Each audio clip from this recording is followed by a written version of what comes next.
네, 귀한 또 새벽, 특별 새벽 기도회로 오신 모든 분들에게 하나님께서 주신 은혜가 있기를 원합니다. 오늘부터 요나서 말씀을 함께 보겠습니다. 오늘 1장 1절과 2절 말씀을 가지고 은혜를 나누겠습니다. 요나서는 짧은 책입니다. 근데 이 짧은 책 안에 하나님의 긍휼의 마음이 얼마나 깊은지 온전히 잘 담아내고 있습니다. 오늘은 먼저 요나가 이제 어떤 사람인지를 한번 그 배경을 좀 보면 북이스라엘 이제 여로보암 2세 때 활동했던 선지자입니다. 여로보암 2세 하면 떠오르시는 그 선지자가 있으시죠? 호세아라는 선지자를 떠올리실 텐데 요나가 먼저 활동을 했던 선지자고 이제 살짝 이제 그 끝이 겹쳐서 호세아 선지자가 나중에 이제 활동을 하게 됩니다. 그래서 이 북이스라엘이 이전과는 다르게 번영을 했던 시대, 그때 있었던 부름을 받은 선지자가 바로 요나입니다.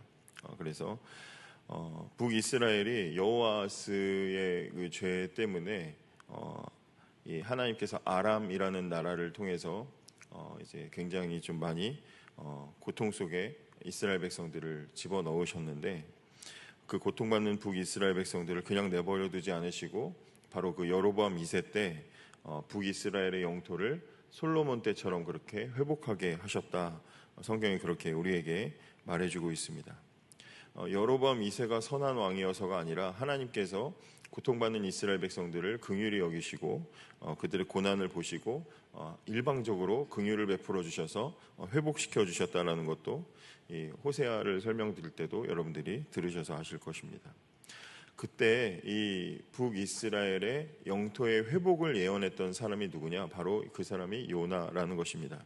열왕기하 14장 25절에 보시면 이스라엘의 하나님 여호와께서 그의 종 가드헤벨 아미떼의 아들 선지자 요나를 통하여 하신 말씀과 같이 여로보암이 이스라엘 영토를 회복하되 이렇게 되어 있습니다.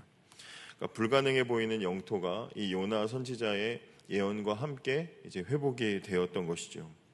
그리고 하나님께서 자신을 통해서 말씀하신 대로 영토의 회복을 실제로 이루는 것을 눈으로 본 선지자가 바로 요나라는 것입니다.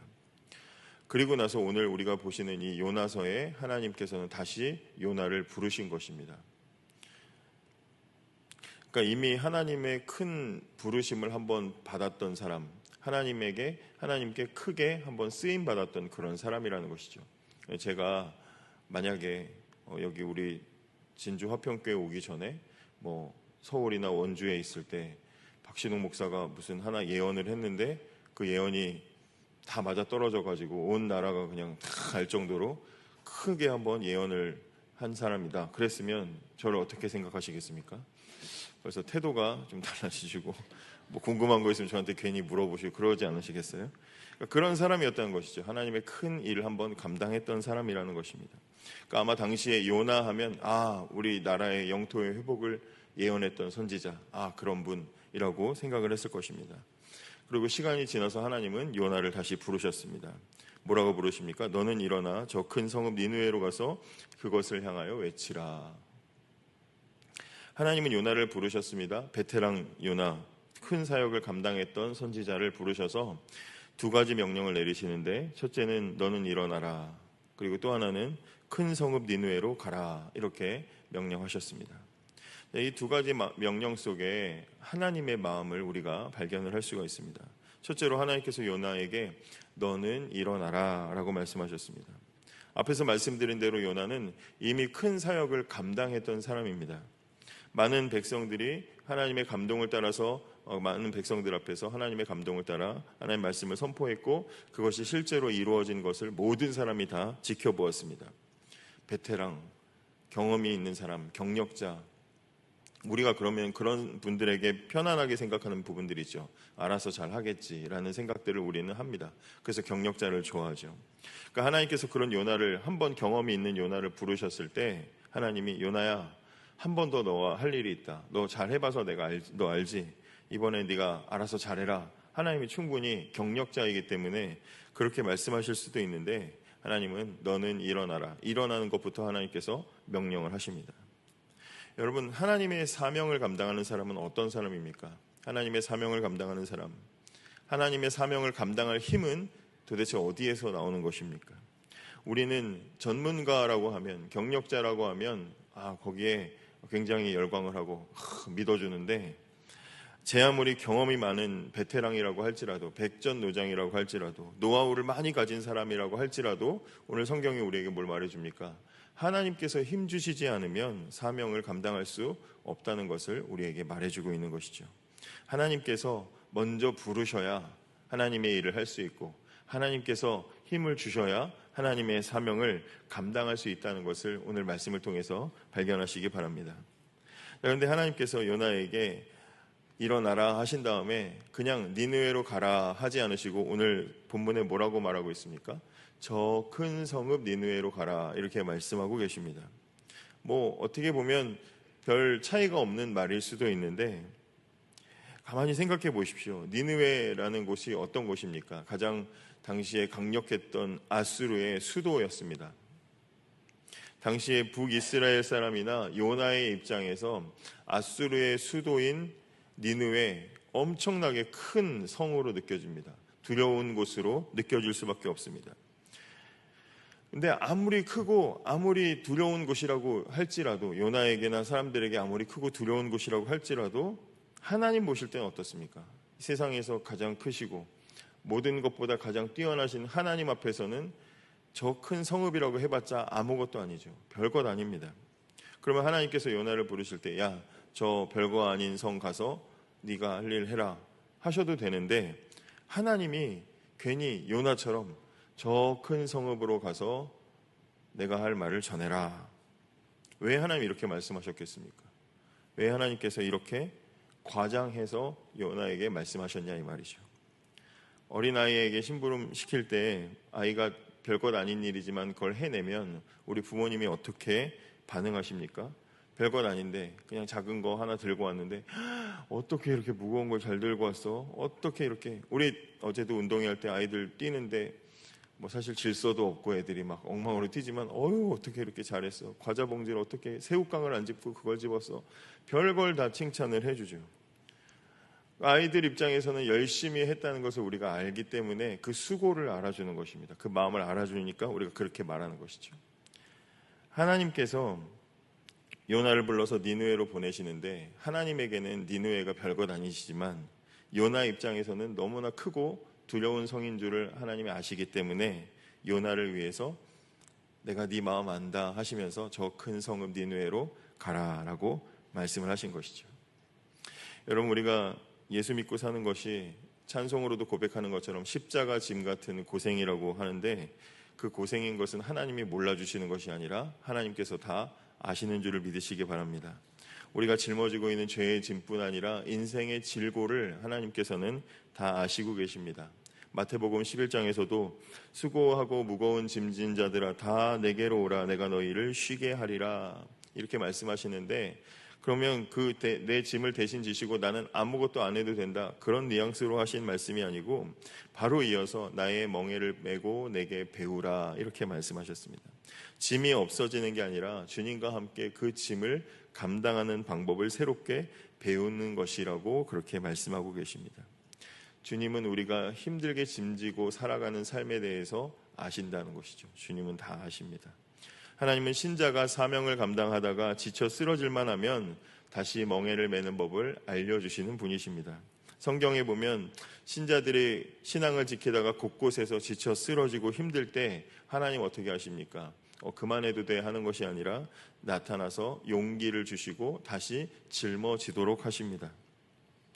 바울이 이방인에게 복음 전할 자로 부름을 받은 뒤에 많은 고초를 겪습니다. 많은 고초를 겪고 또 죽음의 위협을 당하고 어려움들을 겪습니다. 정말 지쳐서 쓰러지려고 할 때마다 하나님께서 나타나셔서 뭐라고 말씀하십니까? 충분해. 소아시아 전도한 것도 잘했어. 여기까지만 해도 대단하다 하고 다른 사람이 하면 된다. 하나님 그렇게 말씀하시지 않으시고, 너 지금 힘들겠지만 걱정하지 마라. 너는 여기서 한 것처럼 로마에 가서도 복음을 전할 것이다. 그렇게 말씀하십니다. 사도행전 23장 11절에 보면 하나님께서 바울에게 나타나셔서 담대하라. 내가 예루살렘에서 나의 일을 증언한 것 같이 로마에서도 증언하리라. 무슨 얘기입니까? 너 지금 여기서 안 끝나고 로마까지 갈 때까지는 계속 이렇게 살 것이다. 걱정하지 마라. 그렇게 말씀하시는 것입니다.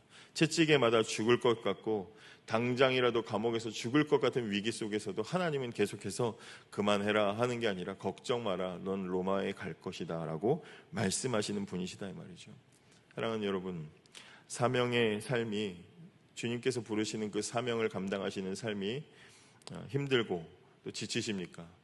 이를 악물고 지금까지 버텨오셨지만 기쁨도 감사도 사라진 지 혹시 오래이십니까? 그렇다면 이 사실을 꼭 기억하시기 바랍니다. 하나님의 뜻을 이루는 데 있어서 그 사명을 감당할 사람이 나밖에 없는 것은 아닙니다. 분명히 다른 사람들이 할 수 있습니다. 그런데 하나님은 내가 그 일을 감당하기를 기뻐하신다는 것이죠. 이 사실이 여러분들에게 감사로 다가오시기를 바랍니다. 신자로 부름받은 우리에게는 모두 큰 성읍 니느웨로 가는 것 같은 어려움들이 분명히 있습니다. 그러나 그것을 우리가 얼마나 힘들어하는지 하나님께서도 이미 다 아시고 우리를 그 자리로 부르셨다는 것을 기억하시기 바랍니다. 삶의 질고를 아시는 하나님께서 우리를 격려하시고 작은 일에 충성해도 기뻐하시고 칭찬과 격려를 아끼지 않으시면서 계속해서 우리가 그 자리를 잘 지켜나가기를 원하신다는 것을 기억하시기 바랍니다. 주님의 사명을 감당하시는데 이렇게 수고하고 여러분들이 애쓰시는데 억지로 이 악물고 버티지 마십시오. 가장 힘든 자리라도 하나님께서 보내신 자리라면 어떻게 하나님이 이 일을 하라고, 내가 이렇게 힘든데 이 일을 하라고 부르셨습니까? 그렇게 원망하지 마시고 하나님께서도 다 아시고 부르셨다는 사실을 기억하면서 주님, 제 마음의 질고를 아시죠? 고난을 아시죠? 아픔을 다 아시죠? 하나님, 제 마음을 알아주셔서 감사합니다 라고 그 자리를 감당하시기 바랍니다. 예수님과 함께, 주님과 함께 즐겁게 그 멍에를 매면서 가장 힘든 자리에서도 우리의 마음을 아시고 동행하시는 그 하나님과 기쁨으로 그 길을 걸어가는 저와 여러분이 되기를 원합니다. 오늘한 것입니다. 하나님의 구원을 받아도 되는 민족이 있고 하나님의 구원을 받으면 안 되는 민족이 있다라고 스스로 판단을 한 것입니다. 요나가 볼 때 이스라엘은 하나님의 구원을 상시 받을 수 있는 자격이 되는 민족이지만 저 아수르는 그럴 수 없는 민족이라고 스스로 판단을 한 것입니다. 그래서 하나님이 자기를 보내려고 하자 무서워서 못 가겠습니다 주저앉은 것이 아니라 어떻게 합니까? 다른 건 다 들어도 하나님, 제가 그 명령, 하나님 지금 하나님 명령이 얼마나 불의한지 아십니까? 하나님의 불의한 명령에 제가 따를 수 없습니다. 하나님 선 넘으시면 안 됩니다라고 말하면서 제가 하나님 바로 잡아드리겠습니다. 하나님 하시는 거랑 반대로 해서 내가 하나님을 바로 잡아보겠습니다라고 지금 하나님을 가르치려고 지금 다른 반대로 떠나간 것입니다. 여러분, 오늘 이 요나의 모습을 통해서 우리는 죄인이 어떤 존재인지를 명확하게 보게 됩니다.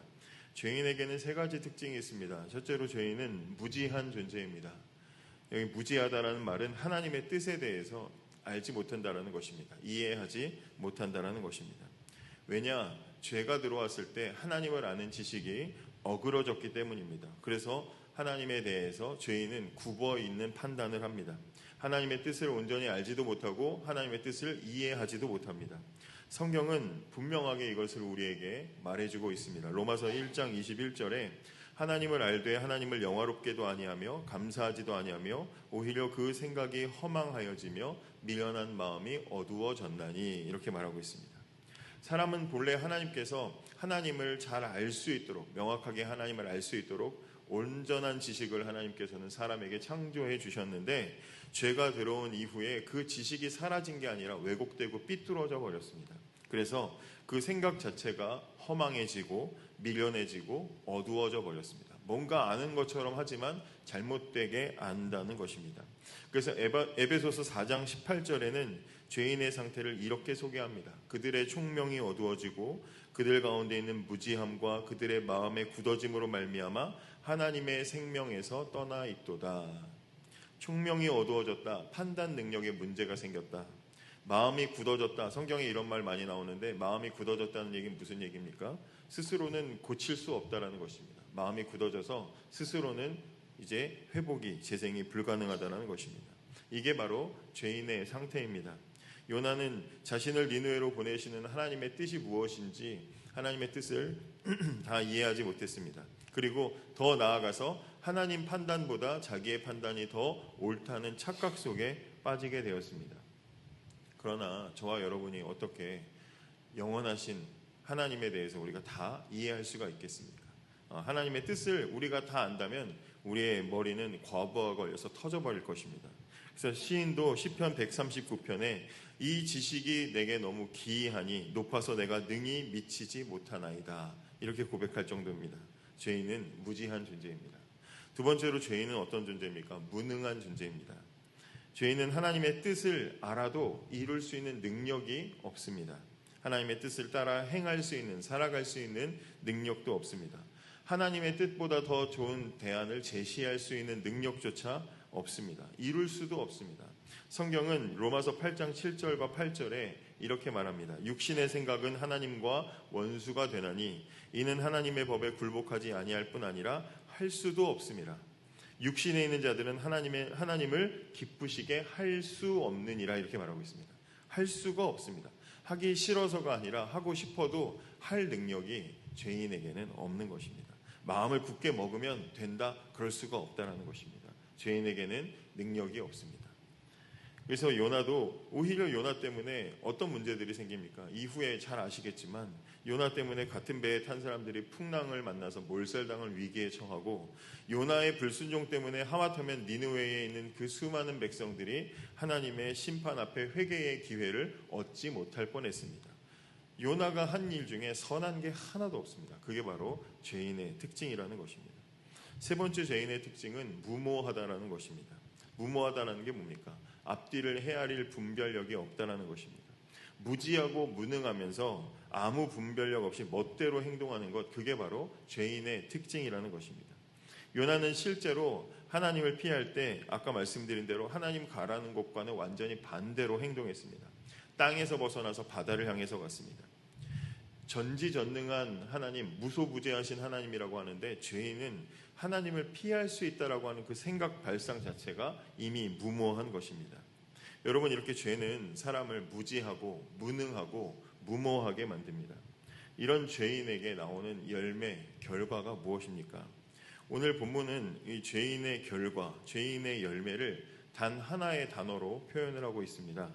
그것은 히브리어로 야라드라고 하는 히브리어인데 내려가다라고 번역되어 있습니다. 내려가다, 넘어지다, 가라앉다, 이런 뜻입니다.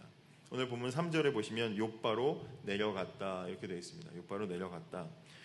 그리고 또 우리말에는 요나가 다시스행 배에 어떻게 되어 있습니까? 올랐다라고 되어 있죠. 올랐다라고 되어 있습니다. 우리는 배 탈 때 올라서 타니까 이제 그렇게 이야기하는 것 같은데, 원문에는 야라드가 써 있습니다. 배에 내려갔다, 이렇게 되어 있습니다. 그리고 5절에도 요나가 배 밑층에 어떻게 되어 있습니까? 내려가서 잠들었다, 이렇게 되어 있습니다. 하나님 말씀을 떠나서 내려가고 또 내려갔다라고 성경이 우리에게 말해주고 있습니다. 사랑하는 여러분, 하나님의 뜻을 피해서 달아나는 인생의 본질이 무엇입니까? 하나님을 떠나 내려가고 내려가는 인생입니다. 요나는 하나님을 피해서 욥바로 내려갔고 다시스를 향하는 배에 내려갔고 그 배 밑층으로 내려갔습니다. 이 반복 속에서 하나님의 뜻을 피해 달아나는 인생의 결과가 말해주는 것이 무엇입니까? 하나님을 피해서 달아나는 인생은 계속해서 내려가는 인생이다. 어디까지 내려갑니까? 오늘 본문은 아니지만 2장으로 넘어가시면 2장 6절에 요나가 물고기 뱃속에 내려갑니다. 그리고 그 뱃속에서 뭐라고 기도하냐면 내가 산의 뿌리까지 내려갔사오며, 이렇게 말합니다. 여기에도 역시 똑같은 단어가 사용됩니다. 내가 산의 뿌리까지 내려갔사오며.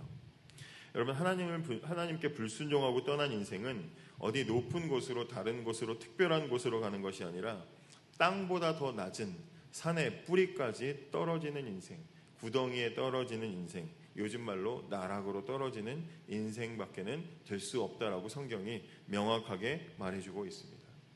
사랑하는 여러분, 죄인은 무지하고 무능하며 무모합니다. 요나는 자신이 하나님보다 더 선하고 옳다는 교만한 생각으로 하나님을 한번 가르쳐 보겠다라고 하나님의 명령을 떠나서 완전히 반대 방향으로 달아납니다. 그런데 오늘 성경을 보시면 하나님 말씀을 딱 불순종하고 어겼을 때 바로 그 자리에서 하나님이 바로 모든 일들을 안 되게 만드셨다면 참 좋았겠지만 오늘 성경에 참 재미있는 단어가 하나 있습니다. 하나님 말씀 명령을 떠나서 반대로 가자마자 어떤 단어가 있습니까? 마침이라는 단어가 있습니다. 마침. 하나님을 떠나서 달아나는데 마침 달아날 배가 있습니다. 여러분, 시간 맞춰서 요즘이야 버스, 기차 뭐 타시려고 하면 시간 딱 맞춰서 우리가 어플 보고 가지만 그런 거 없을 때는 가서 그냥 마냥 기다려야 되지 않습니까? 그런데 딱 갔는데 맞아 떨어지고 그 다음 또 갈아타는 버스 기다렸는데 바로 딱 오면 얼마나 기분이 좋겠습니까? 지금 요나가 하나님 말씀 어기고 달아나는데 그런 일이 발생한 겁니다. 마침 배가 있습니다. 마침 배에 자리가 있습니다. 그래서 그 배가 또 마침 바로 출항을 하게 됩니다. 얼마나 기가 막히다고 생각하겠습니까? 이거 봐라. 하나님 내가 가르치려고 보니까 하나님보다 내가 옳지 않냐. 지금 내 길이 술술 잘 풀리고 형통한 거 봐라. 이거 봐라. 내가 옳다. 그렇게 생각하지 않았겠습니까?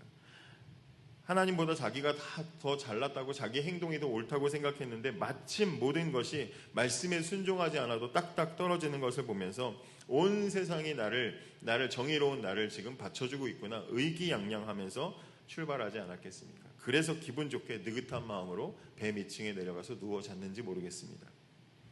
여러분, 그러나 하나님 말씀에 불순종한 죄인의 현실은 무엇입니까? 요나는 기분 좋게 잠들었을지 모르겠지만 내려가는 인생에 불과하다는 것입니다. 세상에서 아무리 잘나 보이고 또 상승 곡선을 타는 것처럼 대단해 보이는 그런 상황에 있을지라도 하나님을 떠난 인생길은 결국에는 내리막길이고 나락으로 떨어지는 길밖에는 없다는 것을 성경이 우리에게 말해주고 있는 것입니다. 사랑하는 여러분, 불순종하고 있는데 남물의 형통 속에 혹시 계십니까? 그 속에서 나는 하나님 말씀 잘 듣지도 않았고 순종하지도 않았고 신앙생활 제대로 하지도 않았는데 잘 되고 있구나 안심하고 혹시 살고 계시지 않습니까? 내 일이 잘 풀린다고 해서 그것이 다 옳다는 증거는 아니라는 것을 반드시 기억하시기 바랍니다. 순종하지 않아도 길이 척척 열리는 것은 좋은 것이 아니라 오히려 저주일 수도 있다는 사실을 반드시 기억하시기 바랍니다. 내가 어디로 가고 있는지, 하나님으로부터 내려가고 또 내려가고 있는 것은 아닌지 반드시 점검하셔야 합니다. 요나가 마침 배를 만났고 마침 자리가 있고 마침 배가 출항했을 때 안심했던 것처럼 하나님 말씀과 반대로 가면서도 아무 일 없다고 혹시 마음에 편안함과 형통함을 느끼고 계시다면 즉시 이 말씀을 기억하시면서 멈추시고 돌아서시기 바랍니다. 내려가는 인생에서 멈추시고 하나님의 뜻을 깨달아서 뜻에 순종하시기 바랍니다. 그리고 다 이해할 수 없더라도 하나님의 뜻에 순종하시는 저와 여러분이 되시기를 축복합니다. 할렐루야. 하나님께서 우리를 사랑하시는 줄 믿습니다. 예배의 자리로 우리를 부르신 하나님께 감사드리고 오늘도 이 시간에 함께 하신 모든 분들에게 하나님 주시는 은혜가 있길 원합니다. 요나서 말씀을 계속해서 보겠습니다. 요나서 오늘 1장 4절부터 12절 말씀 이 시간에 보시고 오늘 수요 예배 때 한 번 더 보시고 1장 내일 새벽까지 해서 한 번 더 1장을 살펴보도록 하겠습니다.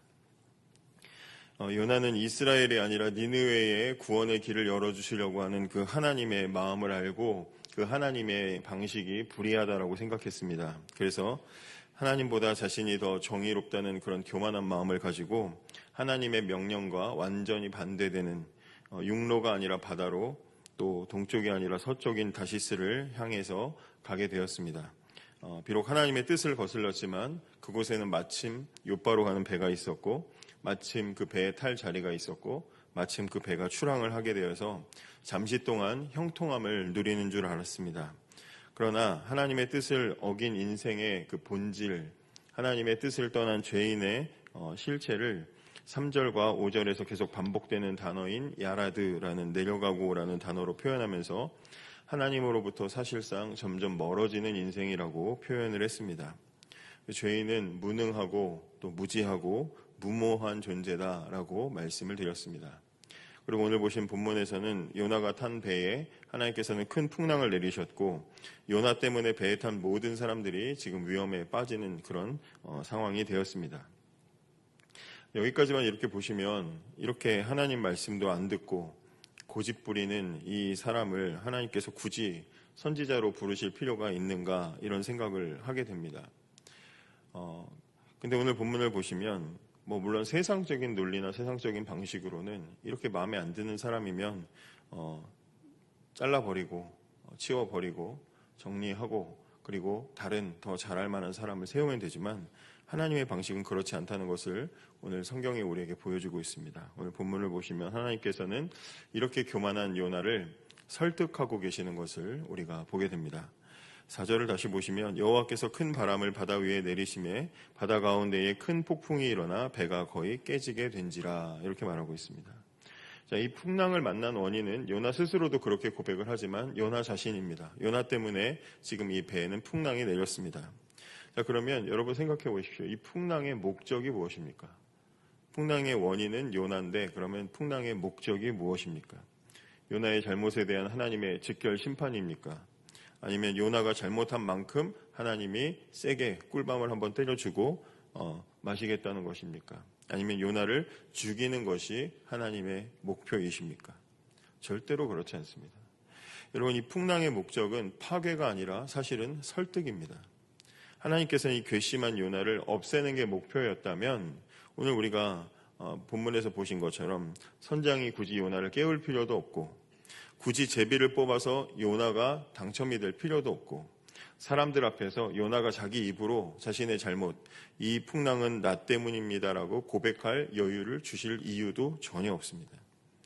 여러분, 하나님께서는 이렇게 우리를 설득하십니다. 우리가 잘못된 선택을 하거나 잘못된 길을 가려고 할 때 여러 가지 방법으로 우리를 설득하시는 줄을 믿으시길 바랍니다. 하나님께서 무엇으로 설득하시는가? 첫째로 하나님은 형편을 통해서 우리를 설득하십니다. 인간은 그 욕구를 멈출 수가 없습니다. 죄를 가지고 있는 인간은 자신을 만족시킬 수가 없는데 빌립보서 4장에 보면 바울은 뭐라고 고백합니까? 나는 자족을 배웠다라고 말합니다. 나는 자족을 배웠다. 빌립보서 4장 11절부터 보시면 어떠한 형편에든지 나는 자족하기를 배웠노니 나는 비천에 처할 줄도 알고 풍부에 처할 줄도 알아 이 모든 일 곧 배부름과 배고픔과 풍부와 궁핍에도 처할 줄 아는 일체의 비결을 배웠노라 이렇게 고백하고 있습니다. 그럴 수 없는 죄인인데 만족할 수 없는 죄인인데 만족함을 배웠다라고 말하고 있습니다. 이게 무슨 얘기입니까? 그의 삶의 형편을 통해서 하나님이 신자를 설득하신 것입니다. 풍부함 속에서 하나님은 신자를 설득할 수가 있습니다. 풍부한 형편 속에서는 이 모든 것이 하나님 주신 은혜입니다라는 고백을 하도록 설득하시고 비천함 속에서는 무엇을 고백하게 하십니까? 하나님만으로 충분합니다라고 고백하도록 하나님은 우리를 설득해 가신다라는 것입니다. 출애굽한 이스라엘 백성들을 하나님은 광야라는 형편 속에서 하나님만 바라보는 백성으로 그렇게 살아가도록 설득하셨습니다. 그렇기 때문에 이 사실을 우리가 이해하고 받아들인다면 오늘 저와 여러분이 처해 있는 이 형편, 우리가 가지고 있는 각자의 형편은 절대로 우연이 아니라는 것을 기억하시기 바랍니다. 넉넉한 시기에나 있을 때나 아무것도 없는 시절을 보내실 때나 하나님은 지금 여러분들의 형편을 통해서 여러분들을 설득하고 계신다는 사실을 믿으시기를 바랍니다. 두 번째로 하나님은 우리의 몸을 통해서 우리를 설득하십니다. 나아만은 나병을 통해서 하나님을 알게 되었고 마르다와 마리아는 자기 오빠인 나사로의 죽음을 통해서 부활이고 생명이신 예수님을 만났고 바울은 육체의 가시를 통해서 하나님만 의지하는 겸손의 삶을 계속해서 배웠습니다. 우리 주변에도 이런 간증은 너무나도 많습니다. 건강을 잃고 나서야 하나님을 찾게 된 경우들이 있고 병원 침대에서 처음으로 진지하게 하나님께 부르짖고 기도해본 경험들을 가진 분들이 계십니다. 약해진 몸을 통해서 인생의 방향을 다시 수정하게 되는 그런 일들이 인생에도 우리 주변에도 너무나도 많이 있습니다. 절대로 이런 일들은 우연이 아니라는 것입니다. 하나님께서는 우리의 몸을 통해서도 하나님만 의지하는 인생을 살도록 끊임없이 저와 여러분을 설득하고 계신다는 사실을 믿으시기를 바랍니다. 마지막 세 번째로는 하나님은 우리의 환경을 통해서 우리를 설득하십니다. 1장을 보시면 오늘 보신 1장에서도 하나님이 요나를 설득하기 위해 얼마나 다양한 환경들을 활용하고 계시는지를 보게 됩니다.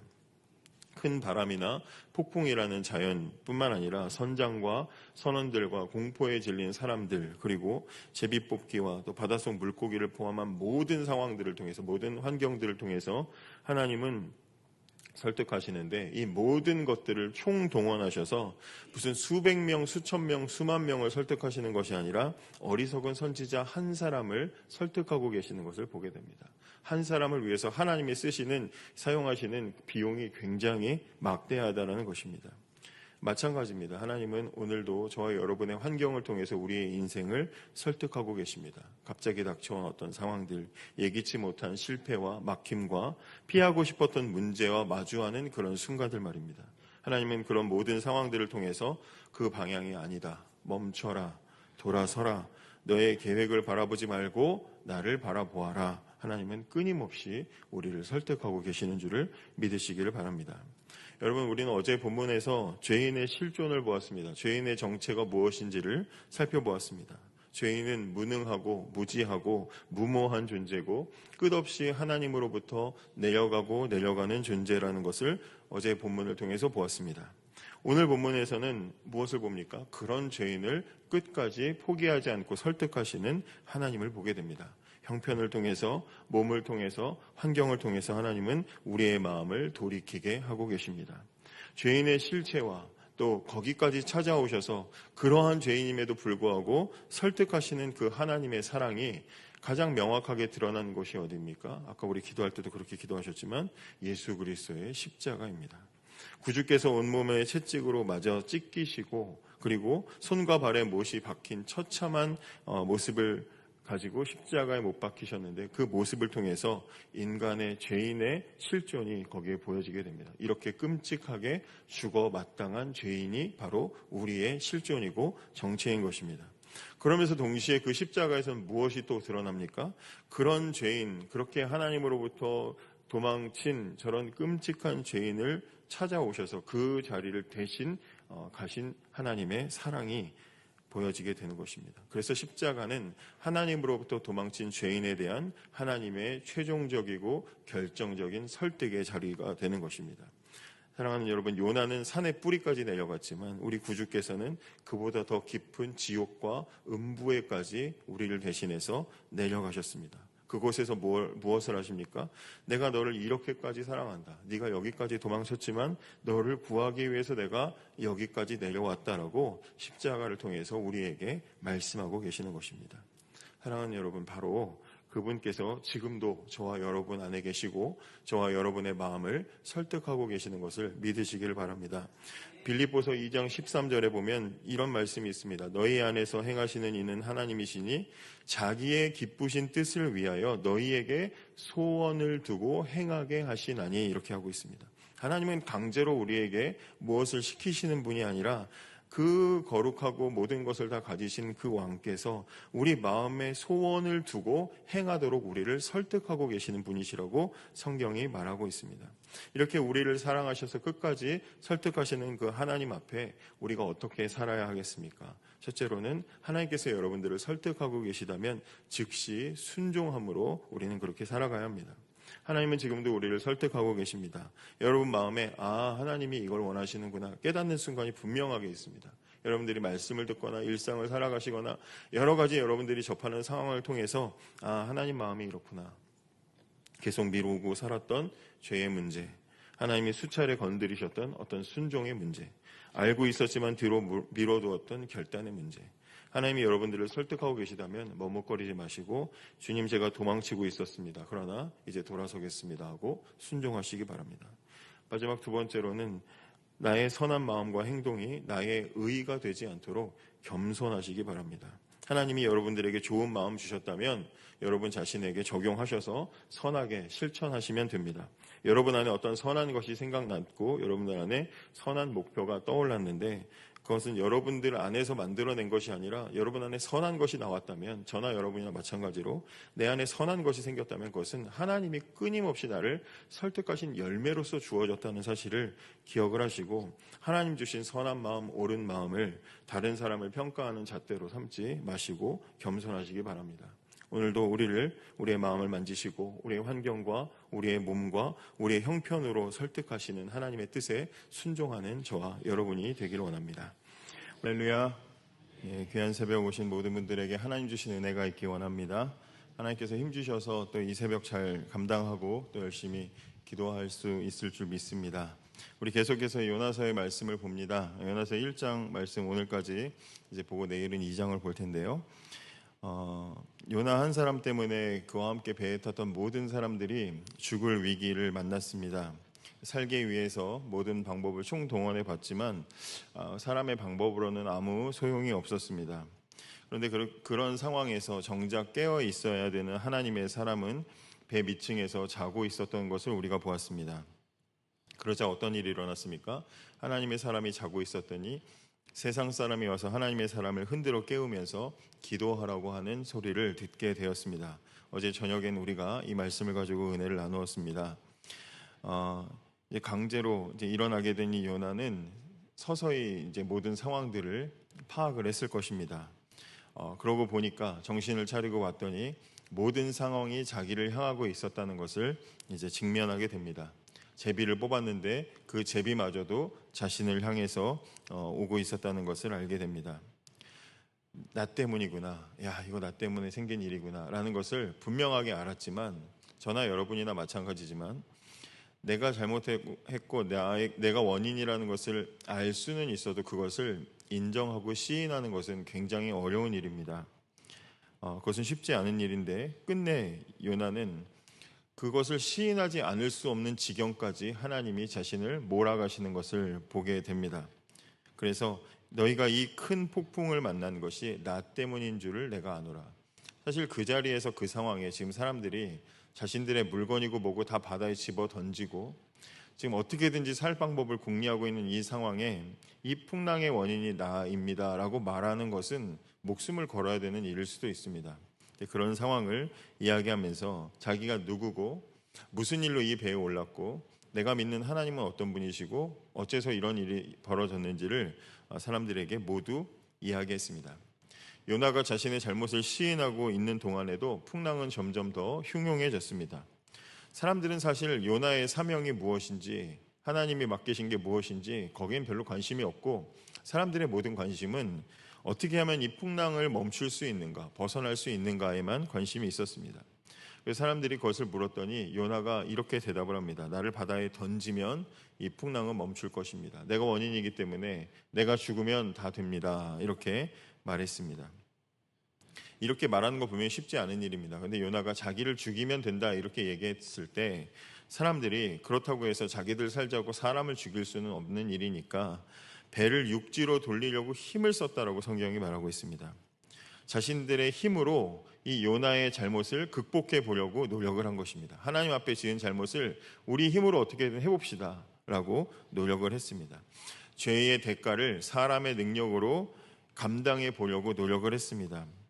복음을 모르는 세상 사람들의 사고방식이 여기에 굉장히 잘 드러나고 있습니다. 사람들은 인간에게는 뭔가 잘못이 있다는 것을 압니다. 그리고 잘못은 책임이 요구된다는 것도 알고 있습니다. 그런데 여기에서 우리 믿는 신자들과의 의견이 달라지는데 사람들은 잘못이 있지만 그 잘못에 대한 책임을 우리가 힘을 합치면 극복할 수 있다라고 생각을 합니다. 세상에 나와 있는 수많은 이야기들, 감동적인 이야기나 영웅의 이야기나 이런 모든 이야기들을 잘 보시면 사람의 힘으로, 가족의 힘으로, 사랑으로, 남녀 간의 사랑이나 인류애나 뭐 이런 것들로 극복할 수 있다는 메시지를 희망이라고 우리에게 소개하고 있습니다. 그러나 정작 그렇지 않죠. 그럴 수가 없습니다. 가만히 버티기도 힘든 풍랑 속에서 사람들이 배를 돌리려고 무던히 애를 쓰고 노를 저어봤지만 힘을 합치면 극복할 수 있을 거라고 생각하고 해보았지만 오늘 본문이 이렇게 말합니다. 그 사람들이 힘써 노를 저어 배를 육지로 돌리고자 하다가 바다가 그들을 향하여 점점 더 흉용함으로 능히 못한지라. 하나님은 인간의 힘으로 하나님께 지은 잘못을 극복하도록 절대로 내버려 두시지 않고 더 바다를 흉용하게 만드셨습니다. 안간힘을 쓰면 쓸수록 안 된다는 것을 하나님은 더 명확하게 보여주십니다. 여러분, 이렇게 하나님께서 풍랑을 흉용하게 만드신 이유, 인간의 힘으로 극복하지 못하게 하신 이유가 뭐겠습니까? 요나가 더 알아야 될 것이 있기 때문입니다. 죄에는 반드시 대가가 있다라는 교훈을 요나에게 알게 하시려고, 그리고 자신의 잘못을 완전히 인정하고 시인하고 고백하게 하시려고 하나님은 사람의 힘으로 그 죄의 문제를 극복하지 못하게 하신 것입니다. 잘못했습니다로 끝나는 것이 아니라 내가 무슨 잘못을 얼마나 지었고 누구에게 지었는지를 명확하게 하나님은 보게 하시려고, 하나님은 여기까지 알게 하시려고 풍랑을 더 흉흉하게 만드셨습니다. 그리고 하나님은 죽어 마땅한 잘못이 자신이 지은 죄가 얼마나 하나님께 죽어 마땅한 죄인지를 눈앞에서 직면할 때까지 요나를 지금 극한의 자리까지 끌고 가고 계신 것입니다. 사람들이 뭐 바다에 다 내던지고 뭐 해봐도 풍랑은 멈추지 않았습니다. 그런데 결국 오늘 우리가 읽은 본문처럼 어쩔 수 없어서 그러면 요나를 바다에 던진 순간 어떻게 됐습니까? 15절에 요나를 들어 바다에 던짐에 바다가 뛰노는 것이 곧 그친지라. 요나가 던져졌더니 바로 풍랑은 멈췄습니다. 그 후에 배에 탔던 사람들은 어떻게 됐겠습니까? 안전하게 육지로 도착했을 것입니다. 배에서 그들은 사실 많은 것들을 잃었지만 얻은 것이 있습니다. 그게 무엇입니까? 하나님이 진짜라는 것을 그들은 얻었습니다. 그래서 16절에 어떻게 됩니까? 그 사람들이 여호와를 크게 두려워하여 여호와께 제물을 드리고 서원을 하였더라. 그들은 다른 신은 가짜고 하나님이 진짜라는 아주 중요한 사실을 깨닫고 돌아갔습니다.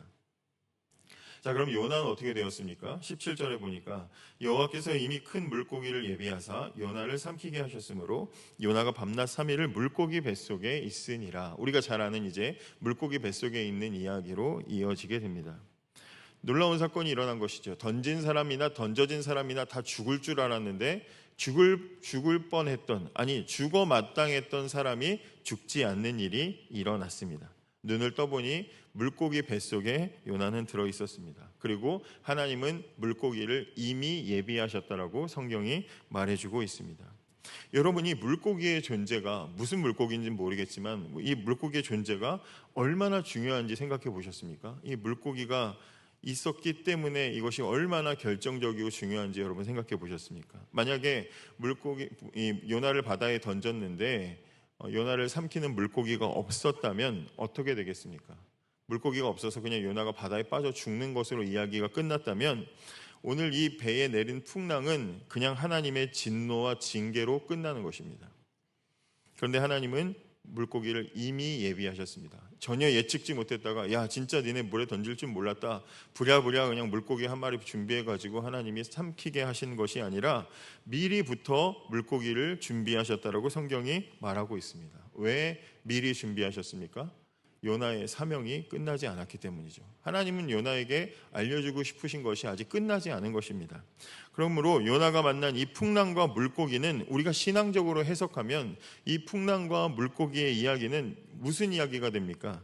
불순종한 요나의 죄가 얼마나 큰지를 깨닫게 하시는 징계로서만이 아니라 하나님의 사명을 끝까지 감당하게 하시려는 하나님의 의지의 증거이고 비록 불순종했으나 다시 기회를 주시려는 하나님의 은혜와 사랑의 증거가 되고 굽은 길로 간 인생을 다시 바른 길로 가게 하시려는 하나님의 인도와 보호의 증거가 되는 것입니다. 의지의 증거가 되고 은혜와 사랑의 증거가 되고 인도와 보호의 증거로서 하나님은 풍랑과 물고기를 제시하신 것입니다. 여러분, 하나님은 잘못한 사람들을 죄로 처벌하시는 것보다 온전한 길로 인도하시기를 기뻐하시는 분이십니다. 요나가 하나님 주신 사명을 버리고 달아났던 이유가 뭐였습니까? 하나님이 니느웨를 용서하는 것이 부당하다고 생각했기 때문입니다. 저 악한 사람들, 하나님 믿지도 않는 사람들을 왜 용서하세요? 그건 잘못입니다. 이렇게 생각했습니다. 저들은 죽어 마땅한 사람들입니다. 하나님 믿지도 않았고 하나님 알지도 못하는, 할례받지 못하는 죽어 마땅한 죄인인데 왜 용서하십니까? 이게 요나가 가지고 있었던 그 마음의 불만이었습니다. 그래서 하나님 제가 한 수 가르쳐 드리겠습니다 하고 대놓고 하나님 말씀을 보란듯이 어겼던 사람입니다. 죄인은 마땅히 죽어야지, 죄인은 지은 죄에 대한 대가를 치러야지 왜 살려주시고 왜 용서하십니까? 하나님의 자비와 긍휼은 잘못됐습니다. 이것이 요나의 생각이었습니다. 그런데 오늘 우린 본문에서 얼마 지나지 않아 그렇게 비판했던 니느웨와 같은 입장에 서 있는 요나를 보게 되는 것입니다. 요나의 불순종과 그에 대한 하나님의 진노를 상징하는 거대한 풍랑이 일어났습니다. 범죄의 당사자인 요나는 요나가 죽어야 하나님의 진노가 잠잠해지는, 요나는 그야말로 죽어 마땅한, 죽어야만 되는 인간이 되었습니다. 그런데 요나가 죽어야만 하나님의 공의가 완전해질 것과 같았는데 하나님 어떻게 하셨습니까? 악독이 상달해서 멸망돼야 마땅했던 니느웨를 위해 요나를 준비하시고 보내려고 하셨던 것처럼 불순종한 범죄로 인해서 죽어 마땅한 요나를 위해서 하나님은 물고기를 미리 준비해 주신 것입니다. 하나님은 요나에게 지은 죄에 대한 대가를 치르게 하시기보다 맡은 사명을 다시 감당할 수 있도록 기회를 주시는 은혜의 하나님이신 것을 지금 보여주고 계신 것입니다. 그래서 요나서는 참 재밌는 책입니다.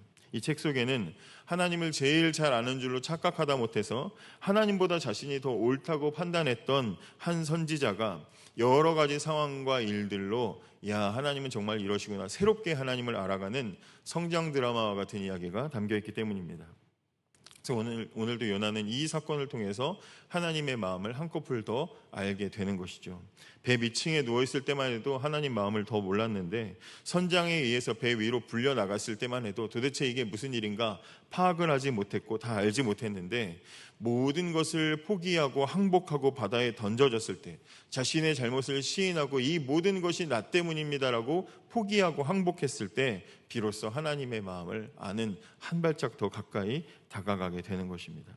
이렇게 하나님의 마음은 자존심 세우고 다 아는 척하는 사람보다 하나님 저는 아무것도 모릅니다 하고 하나님께 항복하는 사람들이 더 잘 알 수 있는 것이죠.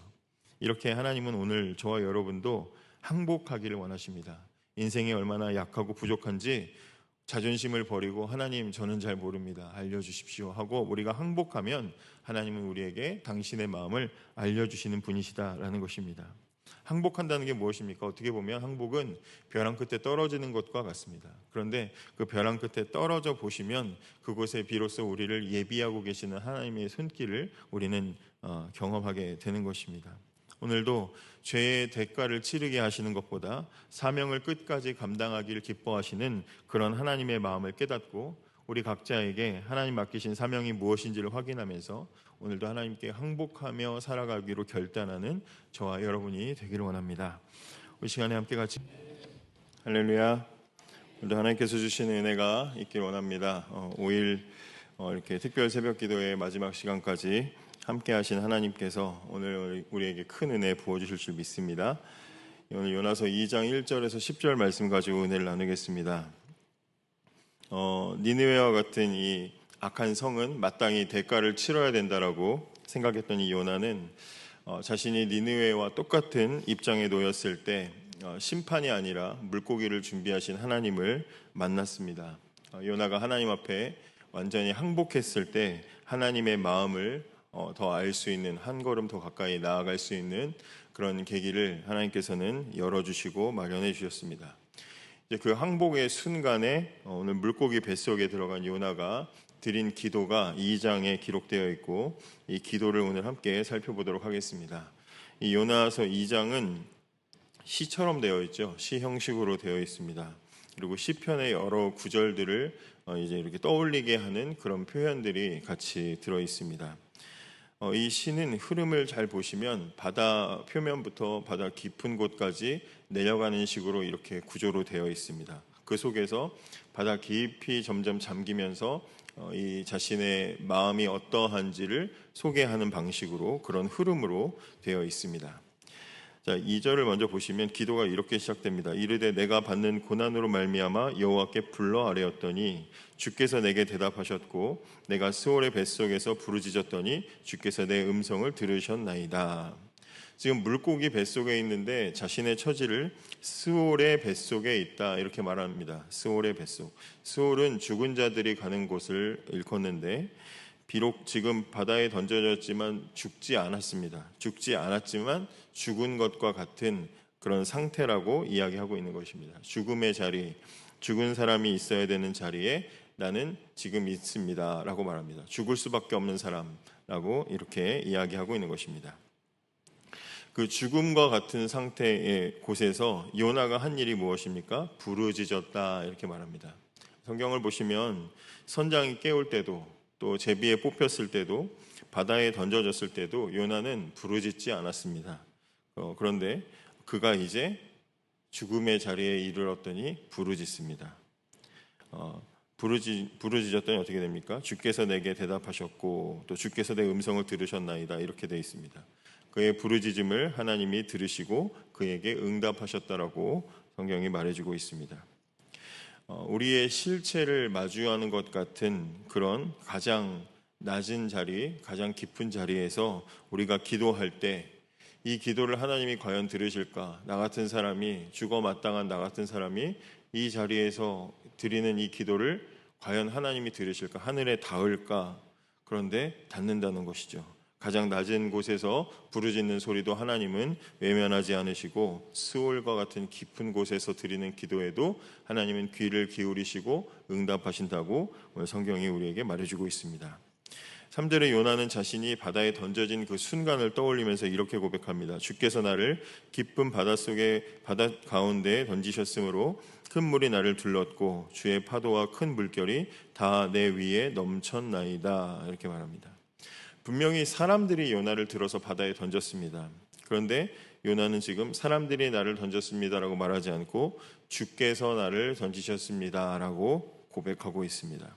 그러니까 지금까지 자신에게 벌어졌던 이 모든 일들의 그 뒤에는 하나님께서 계셨다. 풍랑도, 제비에 뽑히는 것도, 바다에 들어서 자신을 던졌던 그 사람들의 손에도 결국 하나님이 계셨다. 그 손은 하나님의 손이었다라고 인정하고 있는 것입니다. 그리고 깊은 바닷속에 던져진 그 순간 요나의 머릿속에 떠올랐던 생각이 뭐냐? 4절입니다. 4절 한번 같이 함께 읽어보겠습니다. 4절 시작. 내가 말하기를 내가 주의 목전에서 쫓겨났을지라도 다시 주의 성전을 바라보겠다 하였나이다. 아멘. 쫓겨났다, 완전히 끝났다라는 것입니다. 바다에 던져지는 순간 요나가 느끼는 것은 나는 끝났다, 나는 쫓겨났다, 나는 완전히 끝났다. 절망의 순간입니다. 바다에 던져질 때 절망을 느꼈는데 그 절망을 느끼는 그 순간에 또 어떤 고백이 그의 입에서 나왔냐면 다시라는 고백이 났습니다. 다시. 여러분, 이 다시라는 한 글자 속에 요나의 마음이 어떻게 변화되고 있는지 우리는 볼 수가 있습니다. 비록 쫓겨났고 모든 것이 끝나는 순간이지만 던져지는 그 순간에 모든 것을 내려놓고 어제 살펴본 말씀으로 이야기하면 항복하는 그 순간에 다시 돌아갈 길이 열렸다라는 것입니다. 그는 그것을 보게 된 것입니다. 요나는 점점 더 깊이 끌려 들어갑니다. 5절에 보시면 물이 나를 영혼까지 둘러싸우며 기품이 나를 에워싸고 바다풀이 내 머리를 감쌌나이다. 바다풀이 머리를 감쌀 정도였으니까 아까 파도가 치는 물 표면보다는 훨씬 더 밑으로 내려간 것이죠. 물이 영혼까지 둘렀다라는 것은 이제 몸뿐만 아니라 존재 전체가 완전히 잠겨버리는 상태가 되었습니다. 어디까지 내려가는가? 6절에 보시면 내가 산의 뿌리까지 내려갔사오며 땅이 그 빗장으로 나를 오래도록 막았사오나 이렇게 되어 있습니다. 산의 뿌리, 바다의 가장 깊은 자리까지 떨어졌다. 거기까지 내려갔습니다. 어느 정도냐? 땅이 그 빗장으로 나를 막았다. 땅이 빗장으로 막았다는 얘기는 무슨 얘기겠습니까? 스스로 이제 빠져나올 수가 없을 만큼 깊이 떨어졌다는 이야기를 하고 있는 것입니다. 이 그림을 잘 그려보면 깊은 바다에 빠져서 지금 스스로 빠져나올 수 없다. 죽음의 문턱까지 완전히 간 상태를 묘사하고 있는 것입니다. 죽음을 마주한 것입니다. 죽음을 마주한 자리에 이제 나는 정말 끝났구나, 나는 죽었구나 하는 그 순간에 어떤 일이 일어났습니까? 6절 후반부에 보시면 나의 하나님 여호와여 주께서 내 생명을 구덩이에서 건지셨나이다. 이렇게 고백하고 있습니다. 죽음을 마주하는 그 순간에 하나님의 건지심을 이제 경험하게 된 것입니다. 여기서 주목할 것이 무엇입니까? 요나가 하나님을 나의 하나님이라고 부르고 있다는 것입니다. 더 이상 내려갈 곳이 없는 이 깊은 자리, 완전히 버려진 자리, 하나님하고는 정말 가장 멀리 떨어지는, 내려가는 가장 멀리 떨어진 그 자리에 갔을 때 처음으로 그 하나님 이름 앞에 나의 하나님이라고 소유격을 붙여서 고백하고 있습니다. 빗장으로 막혀서 다시는 나올 수 없는 그 자리에 비로소 그 하나님을 멀리 계신 하나님, 나와는 멀리 계신 하나님으로 인식하는 것이 아니라 정말 하나님과는 가장 멀리 떨어져 있는 순간에 하나님이 나의 하나님으로, 가까이 계신 하나님으로 인격적으로 그 하나님을 만나는 사건이 일어나게 되었다고 성경이 보여주고 있는 것입니다. 여러분, 하나님은 우리가 가장 빛나는 자리에 있을 때가 아니라 가장 절망적인 자리에 있을 때, 어쩌면 우리의 정서적으로, 우리의 심정적으로 가장 멀리 떨어져 있다고 생각하는 그 순간에도 하나님은 인격적으로 우리를 찾아오시는 분이심을 믿으시기를 바랍니다. 요나는 계속해서 고백합니다. 7절에 내 영혼이 내 속에서 피곤할 때에 내가 여호와를 생각하였더니 내 기도가 주께 이르러 싸우며 주의 성전에 미쳤나이다. 지친 것입니다. 영혼이 피곤하다. 더 이상 아무것도 할 수 없는 지친 상태에 이제 이르렀다라고 말합니다. 그런데 바로 그 자리에서 요나는 무엇을 했습니까? 지쳤는데 하나님을 생각하고 있습니다. 어떻게 보면 물고기 뱃속이라는 가장 지금 먼 공간, 하나님으로부터 멀리 떨어져 있는 공간에 있는데 그의 기도는 지금 그 모든 거리를 뚫고 하나님께 가서 닿고 있는 것을 경험하는 것입니다. 야, 내가 멀리 떨어져 있지만 기도가 닿는구나. 하나님이 이 기도를 들으시는구나. 연결되었구나. 라는 생각들을 하게 되는 것입니다. 우리가 아무리 멀리 떨어져 있어도, 아무리 멀리 있어도 마음 심정적으로 상황적으로 아무리 멀리 있는 것 같아도 우리의 기도는 하나님께 이르지 못하는 거리가 없다는 것을 믿으시기를 바랍니다. 그리고 요나의 기도가 이렇게 마무리됩니다. 8절과 9절에 보시면 거짓되고 헛된 것을 숭상하는 모든 자는 자기에게 베푸신 은혜를 버렸사오나 나는 감사하는 목소리로 주께 제사를 드리며 나의 서원을 주께 갚겠나이다. 구원은 여호와께 속하였나이다 하니라. 아멘.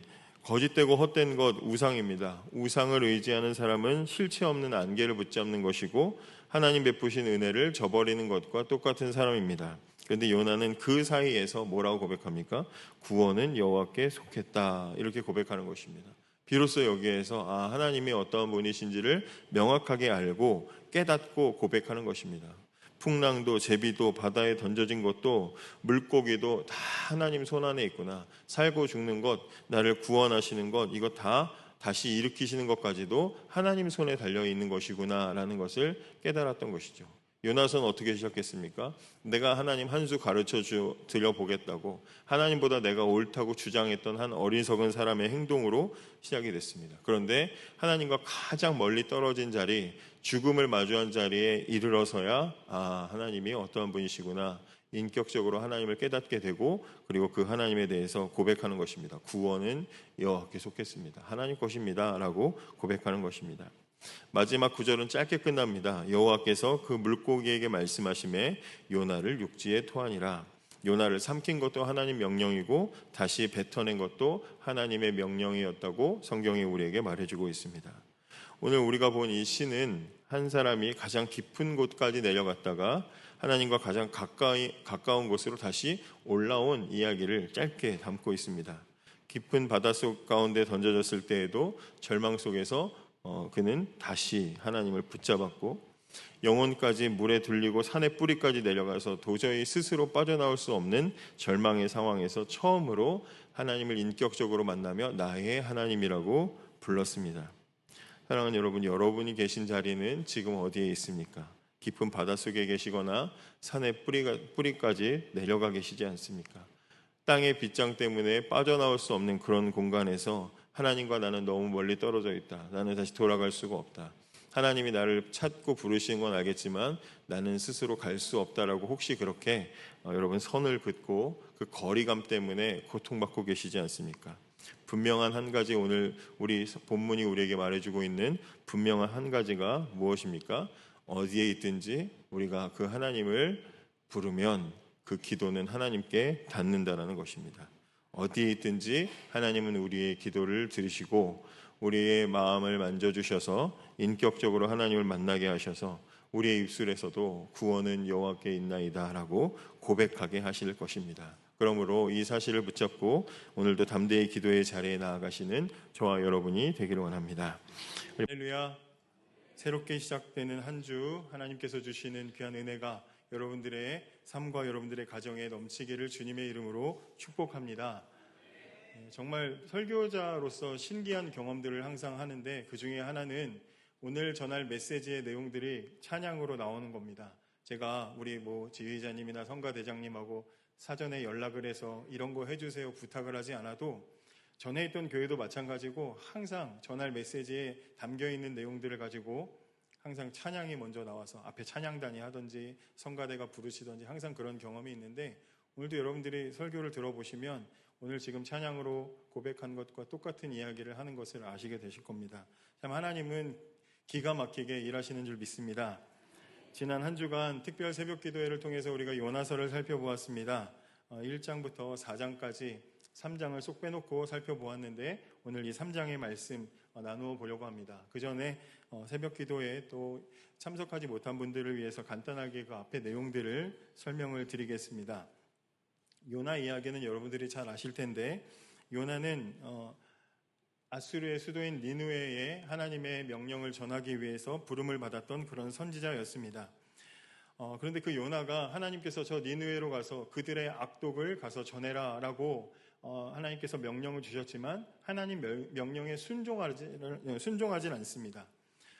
요나서 1장 3절에 보시면 요나가 여호와의 얼굴을 피하려고 일어나 다시스로 도망했다. 이렇게 하나님의 명령을 어겼다는 이야기가 나와 있습니다.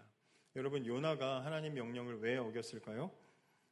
어렸을 때는 이 아수르의 수도인 니느웨, 또 아수르 사람들이 굉장히 잔인하고 포악했다라고 그렇게 들었습니다. 그래서 정복한 나라의 사람들을 산채로 가죽을 벗겨가지고 매달아 놓고 이런 것들을 즐기던 그런 잔인한 민족이라고 들었기 때문에 무서워서 안 갔을 것이다. 저는 어릴 때 그렇게 생각을 했었는데 말씀을 다시 보니까 요나가 하나님 명령에 불순종한 이유는 자기가 하나님보다 더 정의롭다고 생각했기 때문입니다. 내가 더 하나님보다 정의롭다. 무슨 이야기냐면 하나님의 백성인 이스라엘, 자기 민족들, 이스라엘이 아니라 저 악한 이방인, 하나님 알지도 못하고 잔인하고 포악한 저 니느웨에게 구원의 길을 열어주시는 하나님은 불의하다. 하나님은 잘못됐다. 이렇게 판단을 한 것입니다. 그래서 아무리 하나님이 그러셔도 그건 틀렸습니다. 이걸 보여주려고 하나님 아니에요. 제가 보여드릴게요. 이게 맞아요. 하고 지금 하나님 앞에 고집을 부리고 있는 겁니다. 그래서 하나님께서 동쪽에 있는 니느웨로 가라 하셨는데 그리고 육로를 통해서 그 갈 길이 열려 있었는데 요나는 기어코 말을 듣지 않고 육로가 아니라 바다를 향해서 동쪽이 아니라 서쪽에 있는 다시스를 향해서 그렇게 가게 된 것입니다. 게다가 하나님의 뜻을 거스르고 가는데 하나님이 시작하자마자 말 안 들으려고 불순종하자마자 하나님이 턱턱턱 막히게 하셨다면 정신을 차렸을 텐데 신기하게도 하나님 말씀을 거스르고 도망가는데도 모든 일들이 술술술 잘 풀립니다. 요나서 1장 3절을 다시 보시면 거기에 마침이라는 말이 있습니다. 마침 하나님 말씀 어기고 갔는데 마침 다시스로 가는 배가 있었고 마침 그 배에 자리가 있었고 마침 그 배가 출항을 하는 그런 상황이었습니다. 그렇게 하나님 말씀 어기고 가도 이렇게 잘 되는구나. 거 봐라. 내 말이 맞지. 하나님 보세요. 이렇게 잘 되잖아요. 제 말이 맞다니까요. 지금 그런 상태로 요나는 배를 타는 것이죠. 그러나 새벽에도 그런 말씀을 드렸지만 성경은 하나님을 떠난 하나님 말씀을 어기고 떠난 인생의 본질, 겉으로 볼 때는 잘 풀리는 것처럼 보이지만 그 인생의 본질을 1장 3절과 5절에서 계속돼서 반복되는 단어 내려가다 배에 올랐다 써있지만 그것도 역시 내려가다라는 야라드라는 단어가 사용되고 있는데 그렇게 하늘의 하나님으로부터 점점점 내려가서 2장에서는 산의 뿌리까지 바닷속 깊은 데까지 내려가서 하나님과 완전히 떨어져 버리는 그런 상태로 놓여지게 되는 것이라고 죄인의 본질을 현실을 설명해 주고 있습니다. 하나님은 요나 한 사람 때문에 요나가 탄 배에 큰 풍랑을 내리셨습니다. 배가 깨질 것처럼 배가 무섭게 흔들렸고 그리고 배에 탄 사람들은 영문도 모른 채 배가 막 흔들리니까 자기들이 가지고 있었던 먹고 살려고 했고 잘 되려고 꿈꾸면서 준비했던 그 모든 짐을 바다에다가 내던져 버립니다. 그들의 미래를 다 던져 버렸는데도 풍랑이 멈추질 않아요. 그래서 어떻게 합니까? 각각 자기의 신을 붙잡고 부르짖기 시작합니다. 그러나 이 풍랑은 요나 때문에 하나님께서 주신 풍랑입니다. 그렇기 때문에 다른 사람들이 아무리 자기의 신을 가지고 부르짖어봤자 이 풍랑은 절대로 멈추질 않습니다. 요나가 기도하지 않으면 멈출 수가 없는 그런 풍랑이었습니다. 그런데 이 심각한 상황에 하나님의 사람 요나는 뭐 하고 있었습니까? 배 밑층에 내려가서 깊이 잠들어 있었습니다. 하나님의 사람이 하나님 말씀에 순종하지 않고 깊이 잠들어 있을 때 하나님은 어떤 일을 벌이십니까? 우상을 섬기던 배의 선장이 세상이 하나님의 사람을 깨우는 부끄러운 일을 경험하게 됩니다. 자는 자여 어찌함이냐라고 선장이 하나님의 사람을 흔들어 깨웠습니다. 이건 요즘 말로 하면 무슨 말이겠습니까? 예수 믿는 사람이 지금 세상이 이런데 뭐 하고 있습니까? 교회 다니는 사람이 나라가 이 모양이고 세상이 이 모양이고 우리 사는 삶의 현실이 이 모양인데 지금 왜 기도하지 않습니까? 빨리 당신이 믿는 하나님께 기도해야 되는 것 아닙니까? 라고 세상이 질책하는 소리입니다. 사랑하는 여러분, 신자들이 교회가 마땅히 해야 될 기도하지 않고 잠들어 있으면 하나님은 세상의 소리로 교회를, 신자를 부끄럽게 하는 줄을 믿으시기를 바랍니다. 지금까지 사람들은 배에 이토록 왜 이렇게 풍랑이 내리는지 원인을 알지 못했습니다. 그러나 요나는 정신을 차리고 보니 이 풍랑이 자기 때문에 벌어진 것을 깨닫게 됩니다. 즉시 알게 됩니다. 아, 이 풍랑은 나를 돌이키려는 하나님의 설득이고 나를 부끄럽게 하시려는 하나님의 일침이라는 것을 깨닫게 됩니다. 그래서 사람들 앞에 뭐라고 고백합니까? 1장 12절을 함께 같이 우리 봉독해 보겠습니다. 1장 12절입니다. 시작. 그가 대답하되 바다에 던지라. 그리하면 바다가 너희를 위하여 잔잔하리라. 너희가 이 큰 폭풍을 만난 것이 나 때문인 줄을 내가 아노라 하니라. 아멘. 여러분, 하나님의 명령을 받고도 반대 방향으로 달아났던 선지자, 배 밑층에서 깊이 잠들었다가 불신자에게 부끄럽게 깨움을 당한 그런 사람, 풍랑 속에서 자기 입으로 나 때문이니 나를 바다에 던지라고 말했던 죄인 중에 죄인, 그리고 하나님이 예비하신 죽음과 같은 물고기 뱃속에서 비로소 나의 하나님을 찾았던 그 선지자, 그 요나가 그 2장의 물고기 뱃속에서 마지막으로 뭐라고 고백하는지 아십니까? 구원은 여호와께로부터 말미암나이다, 이렇게 고백합니다. 구원은 여호와께로부터 말미암나이다. 이게 뒤집어서 말하면 무슨 말인지 아십니까? 나는 아무것도 아닙니다, 이런 말입니다. 나는 아무것도 아니고 구원은 다 하나님 겁니다. 요나가 가장 낮은 자리에 내려가 보고 나니까, 하나님을 만나고 나니까 깨달은 겁니다. 그래서 하나님께 완전히 항복하는 고백이 구원은 여호와의 것입니다. 오늘 우리가 읽은 본문은 이 요나의 항복 이후에 일어나는 이야기입니다. 요나가 바다에 빠질 때 미리 준비하셨던, 물고기를 준비하셨던 하나님께서는 이제 그 물고기가 다시 요나를 육지에 토해내도록 명령하셨습니다. 여러분, 물고기 뱃속에 들어갔다 나온 본 적 있으신 분 계십니까? 혹시 물고기 뱃속에 가보신 분? 물고기 손질하실 때 내장 굉장히 냄새나고 지저분하고 비린내 나고 그러잖아요, 그죠? 물고기 뱃속에 들어갔다가 나왔다고 생각해 보세요. 어린이들은 피노키오 이야기하면서 막 신나고 재미있을 거라고 생각하지만 얼마나 찝찝하고 더럽고 냄새나고 별 그 안에 찌꺼기 다 들어있고 얼마나 지저분하겠습니까? 죽지 않아서 다행이긴 하지만 그 물고기 뱃속에서 다시 물고기가 토해서 육지로 올라온 그 요나의 몰골은 처참했을 겁니다. 어디 겉으로 보는 모습만 처참하고 비참합니까? 그의 마음의 상태는 훨씬 더 비참했을 겁니다. 어떤 마음이겠습니까? 내가 무슨 낯짝으로 하나님을 보나, 이 생각하지 않았겠습니까? 집 나간 탕자가 나중에 다시 돌아오죠. 다시 돌아왔더니 아버지는 너무 기뻐가지고 아이고 우리 아들 돌아왔다, 가락지 끼워주고 막 잔치를 벌여주는데, 그때 이 철없는 이 탕자가 눈치 없이 아유 예 여러분 잘 계셨죠? 몇 년 만에 돌아왔어요. 아유 미안합니다. 그러면서 그랬겠어요? 웃으면서? 고개 들지 못하죠. 아무리 아버지가 신나게 환영을 해줘도 신나면 신날수록 마음은 더 무거워지고 부끄러움은 그 마음을 짓누를 겁니다. 요나도 마찬가지였을 겁니다. 살려주신 그 하나님의 풍성하신 은혜와 상관없이 육지에 올라온 후에도 한없이 고개를 숙였을 겁니다. 고개 들지 못했을 겁니다. 그런데 하나님께서는 그 요나의 비참한 마음을 너무나 잘 알고 계십니다. 그래서 요나를 다시 부르시는데 1절이 이렇게 말하고 있습니다. 여호와의 말씀이 두 번째로 요나에게 임하니라. 여러분이 1절에 은혜되는 단어가 뭡니까? 이 정도면 우리 서로 손발을 맞아야 되지 않나요? 1절에 은혜되는 단어가 뭡니까? 두 번째죠, 두 번째. 요나는 한번 실패한 사람입니다. 명령을 받았는데도 어긴 이탈자고, 대놓고 하나님 앞에 자기가 더 잘났다고 반발했던 반발자고, 무고한 사람이 요나 때문에 죽을 뻔했던 풍랑의 원흉과 같은 사람입니다. 그런데 그가 돌아왔을 때 하나님은 두 번째로 다시 그를 불러주셨습니다. 여러분, 여기서 우리가 한 걸음만 더 깊이 들어가 보아야 합니다. 우리가 요나 이야기를 너무나 잘 알고 있어서 그냥 당연하게 받아들일 수도 있는데 한번 생각해 보십시오. 다시 하나님이 요나를 부르신 것은 요나 입장에서는 너무나 감사하고 감격스러운 이야기죠. 그럼 하나님의 입장은 어땠을까요? 하나님의 입장은 말도 안 듣는 그 요나, 사고친 요나, 하나님 앞에 고개를 빳빳이 쳐들고 대들었던 그 요나를 다시 부르셔서 두 번째로 말씀을 주시는 그 하나님의 마음은 어떠셨겠습니까? 탕자가 집을 나가서 허랑방탕하고 거지가 됐습니다. 아버지가 이 소식을 몰랐을까요? 자기가 지은 죄 때문에 탕자가 고생하는 건 지 잘못이니까 고생할 만합니다. 그래도 싸지요. 그런데 그런 아들을 기다리시는 그 아버지의 심정이 어떠했겠느냐 이겁니다. 아들의 소식을 들을 때마다 그 아들 요즘에 거기서 그러고 있는 거 들었습니다. 그 아들 그때 보니까 돼지 치는 데서 돼지랑 같이 먹는 거 가지고 싸우고 있던데요. 이런 소리 들을 때 그 아버지의 심정이 어떻겠냐는 것입니다.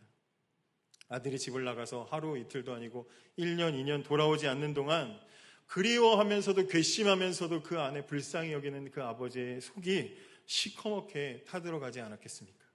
아들이 방황하는 시간에 비례해서 아버지의 고통도 계속됐을 거다 이 말입니다.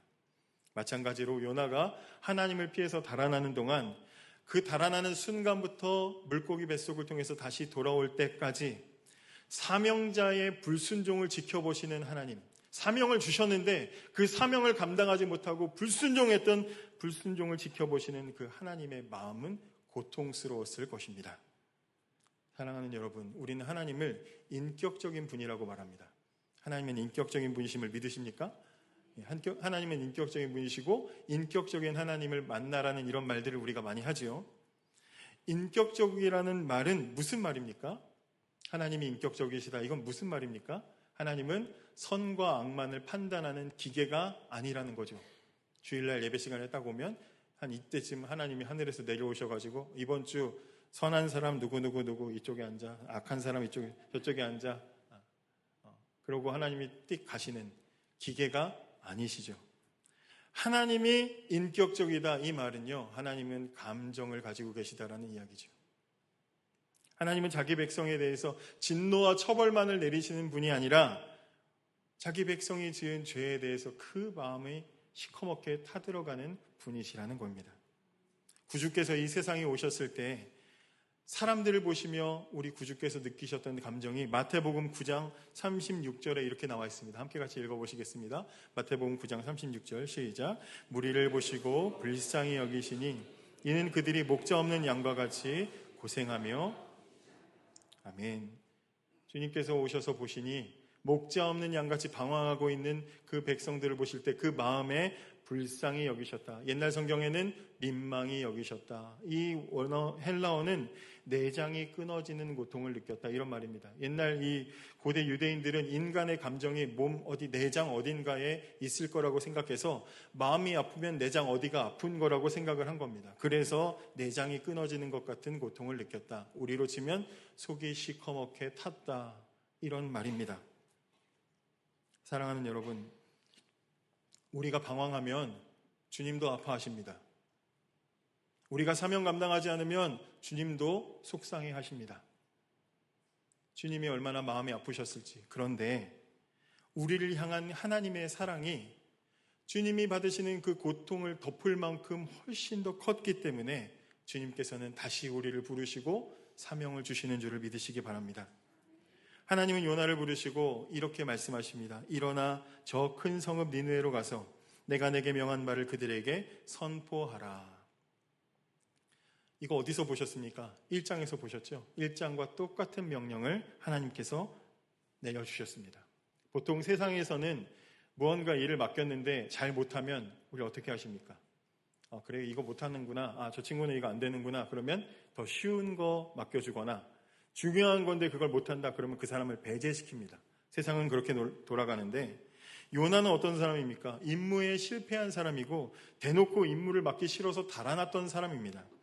한번 실패했으면 배제하거나 쉬운 거 맡겨야 정상인데 하나님은 다시 부르셨을 뿐만 아니라 똑같은 임무를 그대로 맡겨주셨습니다. 저 큰 성읍 니느웨로 가라. 똑같은 말씀을 주셨습니다. 내가 요나야 너 힘들어하더라. 내가 그래서 니느웨 사람들 마음을 내가 아주 그냥 비스켓처럼 얇게 내가 다 만들어놨어. 건드리기만 해도 다 무너질 테니까 가서 편하게 사역해라. 하나님 그렇게 하지 않으시고 똑같은 임무와 사명을 주셨습니다. 여전히 요나에게는 부담스럽고 두려운 사명입니다. 그런데 요나가 어떻게 행동했습니까? 3절을 보시면 요나가 여호와의 말씀대로 일어나서 니느웨로 가니라. 아멘. 전에는 일어나 가라 그랬는데도 불순종했는데 이제는 요나가 어떻게 합니까? 여호와의 말씀대로 일어나서 말씀에 순종합니다. 여러분, 요나서에서 일어났던 기적은 사람이 물고기 뱃속에 들어갔다가도 살아나온 게 기적이 아니라 진짜 기적은 요나가 변화된 것입니다. 하나님의 명령을 어기고 대놓고 달아났던 선지자가 말씀대로 일어났고 말씀대로 니느웨를 향해서 간 것보다 더 놀라운 기적은 요나서에 없습니다. 요나는 그럼 어떻게 전했는가? 4절에 보면 요나가 그 성읍에 들어가서 하루 동안 다니며 외쳐 이르되 40일이 지나면 니느웨가 무너지리라 이렇게 말합니다. 요나가 니느웨에 가서 40일이 지나면 이 땅은 무너집니다. 40일이 지나면 여긴 무너질 것이다 라고 선포하면서 다녔습니다. 이것만 보면은 대충 전했나 보다, 대충 했나 보다 이렇게 생각할 수도 있습니다. 그런데 대충 한 것이 아니라는 것을 어디서 알 수가 있냐면 3절 후반에 니느웨는 3일 걸리는 길이다. 니느웨를 다 돌아보려면 3일 길 걸린다. 크다는 얘기입니까? 작다는 얘기입니까? 크다는 얘기죠. 크다는 얘기를, 이 규모를 미리, 성의 규모를 미리 언급하는 데는 이유가 있습니다. 그 다음 절의 의미를 더 강하게 설명하려고 그러는 것입니다. 만약에 이제 어릴 때는 그렇게 생각했었거든요. 어릴 때는 그렇게 배우기도 했고 그렇게 듣기도 했었는데 요나가 하나님 주시는 사명을 어쨌든 살려놓고 시키시니까 죽기는 싫어가지고 전하긴 전해야 되는데 억지로 가가지고 대충 그냥 3일 걸려야지 돌 수 있는 데를 그냥 하루 동안씩 돌아다니면서 여러분 이러면 죽습니다 하고 그냥 대충 했다 이렇게 생각을 했었습니다. 근데 가만히 생각해 보면 그게 아니라 그 반대죠. 만약에 대충 했고 전하기 싫었는데 억지로 끌려 나와서 하는 거라면 3일 걸려야 다 돌 수 있는 성을 열흘 걸려서 했겠죠. 잠깐 찔끔 나가서 하다가 들어왔는데 다음 날도 또 안 하면 죽일 것 같고 그러니까 또 나가가지고 잠깐 하고 또 들어오고 또 햇빛 피하고 또 선선할 때 그냥 잠깐 나가서 들어오고 이래서 하루 3일 해야 될 것을 열흘 동안 했을 겁니다. 열흘 40일 그렇게 했을 겁니다. 그런데 요나는 그게 아니라 3일 걸릴 길을 하루 만에 복음을 들고 나가서 전합니다. 변화됐다 이 말이죠. 하나님께서 주시는 기회가 얼마나 소중한지를 깨달았고 두 번째 기회를 얻자마자 그래서 3일 걸려야 할 성읍을 하루 만에 다니면서 부지런히 다니면서 만나는 사람마다 하나님의 무서운 경고의 말씀을 전했던 것입니다. 요나가 어떻게 이렇게 달라질 수가 있었겠습니까? 직접 하나님을 경험했기 때문이죠. 하나님이 이스라엘 속에만 갇혀 계시는 분이 아니라는 것을 깨달았고 바다 한가운데서 풍랑까지도 다스리시는 분이시라는 것을 깨달았고 물고기를 미리 예비하셔서 죽을 생명을 건지시는 능력의 구원의 하나님이라는 것을 생생하게 깨달았고 스올의 뱃속 깊은 땅 속에서 깊은 물 속에서도 기도했더니 응답해 주시는 하나님이라는 것을 깨달았습니다.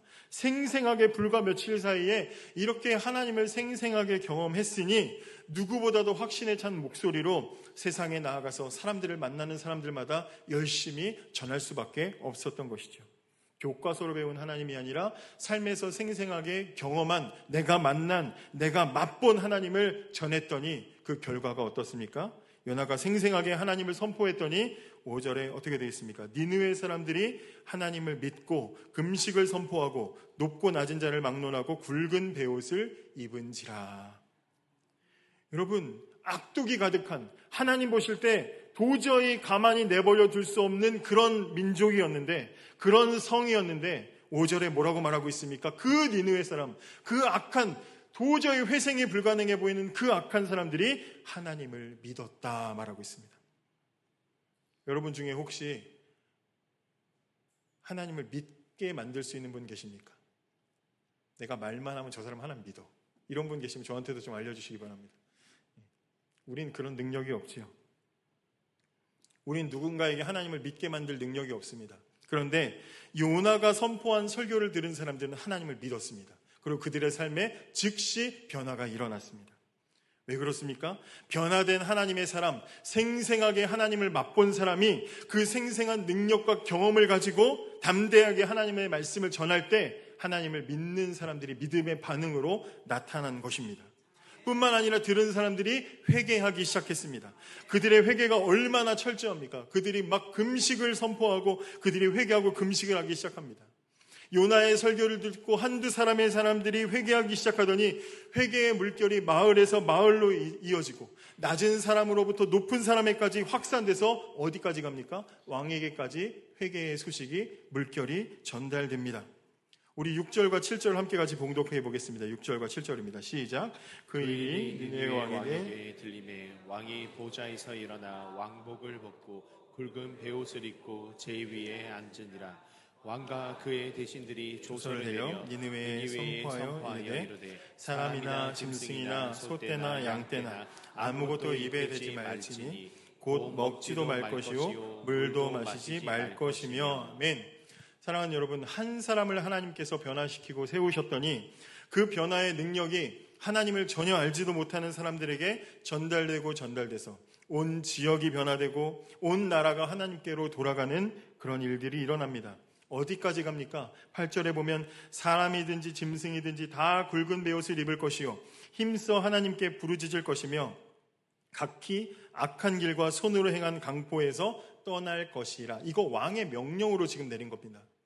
여러분, 악독함이 극에 달해서 멸망을 고작 40일 앞두고 있었던 아주 못된 나라, 가능성이 없어 보이는 아주 최악의 나라가 하나님을 믿기 시작했더니 그들의 기준과 가치관이 바뀌기 시작하는데 법적으로 죄를 짓던 나라가 법적으로 죄 짓지 말라는 명령을 내리는 그런 변화가 일어났다는 것이죠.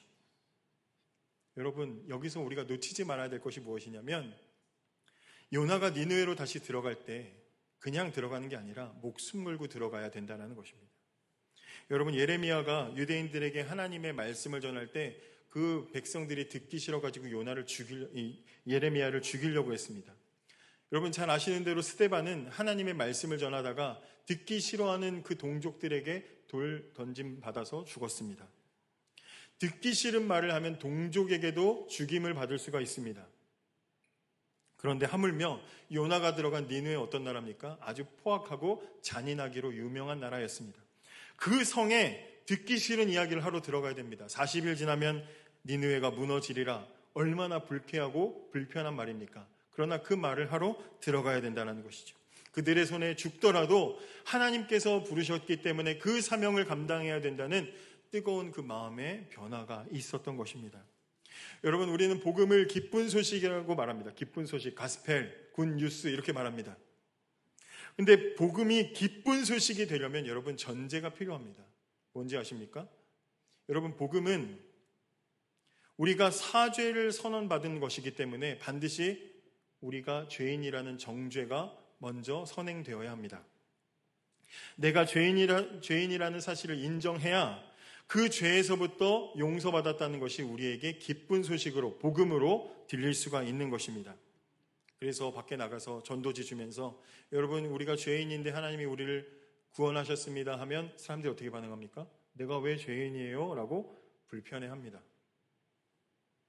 전에 어떤 여성분이 심정지로 쓰러지셨는데 지나가던 남성이 응급조치로 살려주고 났더니 이 여성이 왜 내 몸에 손을 댔냐고 소송했다는 뉴스를 본 적이 있습니다.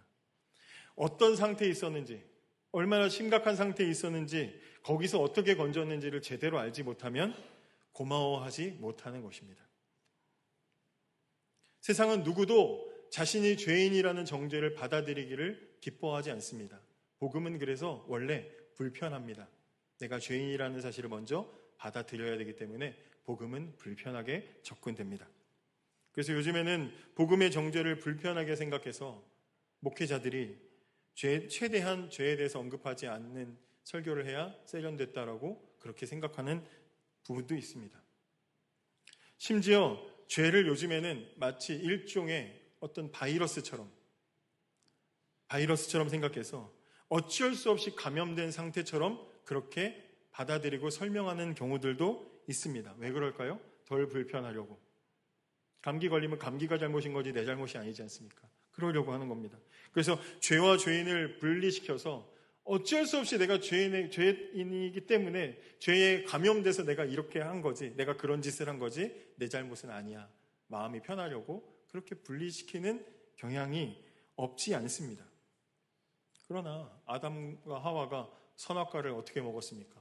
마귀가, 사탄이 칼 들고 협박해서 빨리 먹어, 입 벌려 그랬습니까? 자기들이 먹었죠. 가인이 아벨을 공놀이 하다가 실수로 공인 줄 알고 돌 던져서 죽였습니까? 아니죠. 이스라엘 백성들이 금송아지 만들고 혼나니까 뭐라고 말합니까? 불구덩이 속에다가 금 던졌더니 송아지가 나오더라. 그렇습니까? 그렇지 않죠. 성경 어디에도 사람들이 지은 죄는 다 자기가 선택해서 지은 것입니다. 그래서 복음은 그런 죄인에 대해서 정죄를 받아야 그때 그 죄로부터 구원받았다는 사실이 기쁜 소식이 되는 것입니다. 여러분, 복음이 나를 정죄했을 때 그 사실을 받아들이고 나를 그 죄인에서부터 구원하신 그 하나님의 은혜와 사랑에 감사하면서 의로우신 하나님, 나는 죄인입니다라고 고백할 수 있는 것이 복 중의 복인 줄을 믿으시기 바랍니다. 내가 죄인이라는 것을 고백하는 것에서부터 진짜 복음이 시작되는 것입니다. 니느웨에 이런 일이 일어난 것입니다. 그들이 대단해서, 그들이 영성이 깊어서 그들이 복음을 잘 이해했기 때문에 회개의 불길이 일어난 것이 아니라 하나님께서 그 복음을 그들이 받아들이도록, 그 포악하고 악한 그들의 본성을 하나님이 다 눌러주시고, 요나가 복음을 전할 때 그 복음을 받아들여서 그 정죄함을 받아들이고 인정하도록 하나님이 그들의 마음을 만져주셨기 때문에 그들 안에 이런 불길과 같은 회개의 역사가 일어난 줄을 믿으시기를 바랍니다. 사랑하는 여러분, 교회가 복음의 핵심을 자꾸 전하면 불편해하고 교회에 나오지 않을까 봐 걱정돼 가지고 복음을 제대로 설교하지 않는다면 당장의 회중의 마음에 부담은 없을지 모르겠지만, 그러나 그 영혼을 멸망의 길에서 돌이킬 수는 없습니다. 그래서 강단에서는 계속해서 교회에서는 복음이 전해져야 하죠. 여러분, 그래서 우리에게는 요나와 같은 사람이 필요합니다. 죄인의 비참함을 뼛속까지 경험하고 그런 죄인에게서, 그런 죄의 상태에서부터 건져내시는 구원의 하나님의 은혜를 풍성히 맛본 사람. 그래서 세상이 듣기 싫어하지만 들어야 마땅한 그 복음을 들고 목숨 걸고 선포할 수 있는 요나와 같은 사람이 우리 시대에 필요한 것입니다. 요나가 복음을 선포하자 니느웨가 뒤집어졌습니다. 그리고 그 결과가 어떻게 됩니까? 10절 같이 한번 우리 봉독해 보겠습니다. 10절 시작. 하나님이 그들이 행한 것 돌이켜 떠난 것을 보시고 하나님이 뜻을 돌이키사 그들에게 내리라고 말씀하신 재앙을 내리지 아니하시니라. 아멘. 보시고, 개역 한글판에는 감찰하시고, 그냥 보신 게 아니라 깊고 자세하게 살펴보셨습니다. 니느웨가 한 회개가 형식적인 건지 진짜인지 하나님이 깊게 보셨더니, 하나님이 눈으로 직접 확인하셨더니 그들의 회개가 진정한 회개였다는 것을 보시고, 하나님께서는 악독이 극에 달해 심판에 임박했던 그 니느웨에 내릴 하나님의 심판을 멈추셨습니다. 12만 명이나 되는 큰 성읍, 그렇게 많은 사람이 사는 큰 성읍이 죽음의 문턱에서 살아 돌아온 일이 성경에서 기록하고 있습니다. 여러분, 이 놀라운 일 어디서부터 시작됐습니까? 하나님께서 요나 한 사람을 세우는 것에서 시작되었습니다. 사랑하는 여러분, 이 시대에 하나님께서 찾으시는 사람은 어떤 사람입니까? 성경을 많이 아는 사람, 말을 잘하는 사람, 여러 가지 재능과 은사가 많은 사람, 찬양을 잘하는 사람 다 필요합니다. 다 좋습니다. 그런데 우리 시대에 그 어떤 사람보다도 꼭 필요한 한 사람이 있습니다. 그 사람 어떤 사람입니까? 하나님의 은혜를 경험한 사람. 하나님의 은혜를 경험한 사람. 그 하나님의 은혜를 경험한 사람이 전한 그 복음이 니느웨의 큰 회개의 결과로 나타난 것입니다. 요나의 웅변 실력이 좋아서가 아니라 자기가 경험한 그 하나님을 가지고 그 뜨거운 가슴으로 나아가서 전했기 때문에 하나님께서는 그의 입술을 통하여 일하신 줄을 믿으시기 바랍니다. 저와 여러분도 하나님을 경험한 사람입니다. 저와 여러분도 요나처럼 하나님 말씀에 불순종하고 달아나 본 적이 있습니다. 저와 여러분도 요나처럼 하나님 말씀을 어기고 달아났다가 비천한 처지에 처한 적도 있습니다. 그런데 그곳에서, 그 낮은 자리에서 주님은 예수 그리스도의 십자가로 우리에게 찾아오셔서 우리에게 구원의 손길을 내밀어 주시고 우리를 구원으로 회복시켜 주신 그 놀라운 구원의 은혜를 우리는 다 경험한 사람들입니다. 그렇기 때문에 저와 여러분이 이 구원의 은혜를 경험한 이 뜨거운 가슴을 가지고 세상 가운데 나아갈 때 우리도 요나처럼 그렇게 강력하게 쓰임받을 수 있다는 것입니다. 여러분, 우리가 살아가는 이 시대는 니느웨의 형편과 다르지 않습니다. 악독이 극에 달하고 당장에 멸망해도 아무렇지도 않을, 아무것도 이상하지 않을 그런 시대를 우리는 살아가고 있습니다. 온 세상의 사람들이 영혼이 메말라져 가고 있고 죄가 죄인 줄도 모르고 복음이 복음인 줄도 모르는 그런 사람들이 가득 찬 세상 속에 우리는 살아가고 있습니다. 그런데 이런 상황 속에 하나님은 역시 한 사람을 찾고 계십니다. 영혼을 사랑하고 잃어버린 영혼이 하나님께 돌아오기를 간절히 바라는 한 사람을 하나님께서는 찾고 계신다라는 것입니다. 한 사람만 있어도 12만 명이 살아났습니다. 여러분, 숫자적으로만 계산해도 엄청난 일이죠. 단 한 사람으로도 하나님은 많은 생명을 살리실 수 있는 분이십니다. 여러분, 교회가 뭐 하는 곳입니까? 하나님이 우리를 왜 오늘 이렇게 교회로 부르셨습니까? 저와 여러분 오늘 맛있는 점심 먹자고 부르신 거 아니잖아요. 친목 다지라고 부르신 거 아니잖아요. 하나님께서 우리를 교회로 부르신 이유가 무엇입니까? 저와 여러분을 통해서 이 지역을, 이 세상을 살려야 될 사명이 있기 때문에 하나님은 오늘 저와 여러분을 이곳에 부르셔서 모이면 말씀으로 채우고 흩어지면 복음 들고 전하라고 하나님은 저와 여러분을 오늘 이 자리로 부르신 줄 믿습니다. 하나님은 저와 여러분이 요나와 같은 한 사람으로 살아가기를 원하십니다. 하나님을 만난 사람으로 살아가기를 원하시고 풍성한 구원의 은혜를 맛본 사람으로 살아가기를 원하시고 복음을 위해서 3일길, 30일길이라도 하루 만에 다니며 열심히 전할 사명자로 하나님은 우리를 부르셨습니다. 저는 우리 화평교회가 그런 교회가 되기를 원하고 우리 여러분들이 그런 한 사람이 되기를 원합니다. 저 역시 하나님께서는 그 사명을 위해서 우리 교회로 부르신 줄 믿습니다. 가끔 깜짝 놀랍니다. 내가 진주에 있구나. 깜짝 잊고 있다가 성도님들이 기도하실 때 우리 진주 화평교회 깜짝 놀라. 내가 지금 진주에 있구나. 저는 여러분들이 뽑으셔서 이 자리에 있지만 죄송하지만 저는 여러분들이 뽑아서 있다고 생각하지 않습니다. 하나님께서 맡기신 사명이 있고 할 일이 있기 때문에 이 자리에 있는 줄 저는 확신합니다. 제가 교회에 부임한 지 한 달이 지났습니다. 처음 새벽 강단에서 기도할 때 하나님께서 제 안에 주신 강력한 확신이 있습니다. 다른 거 생각하지 말고 열심히 설교해라, 복음 전해라.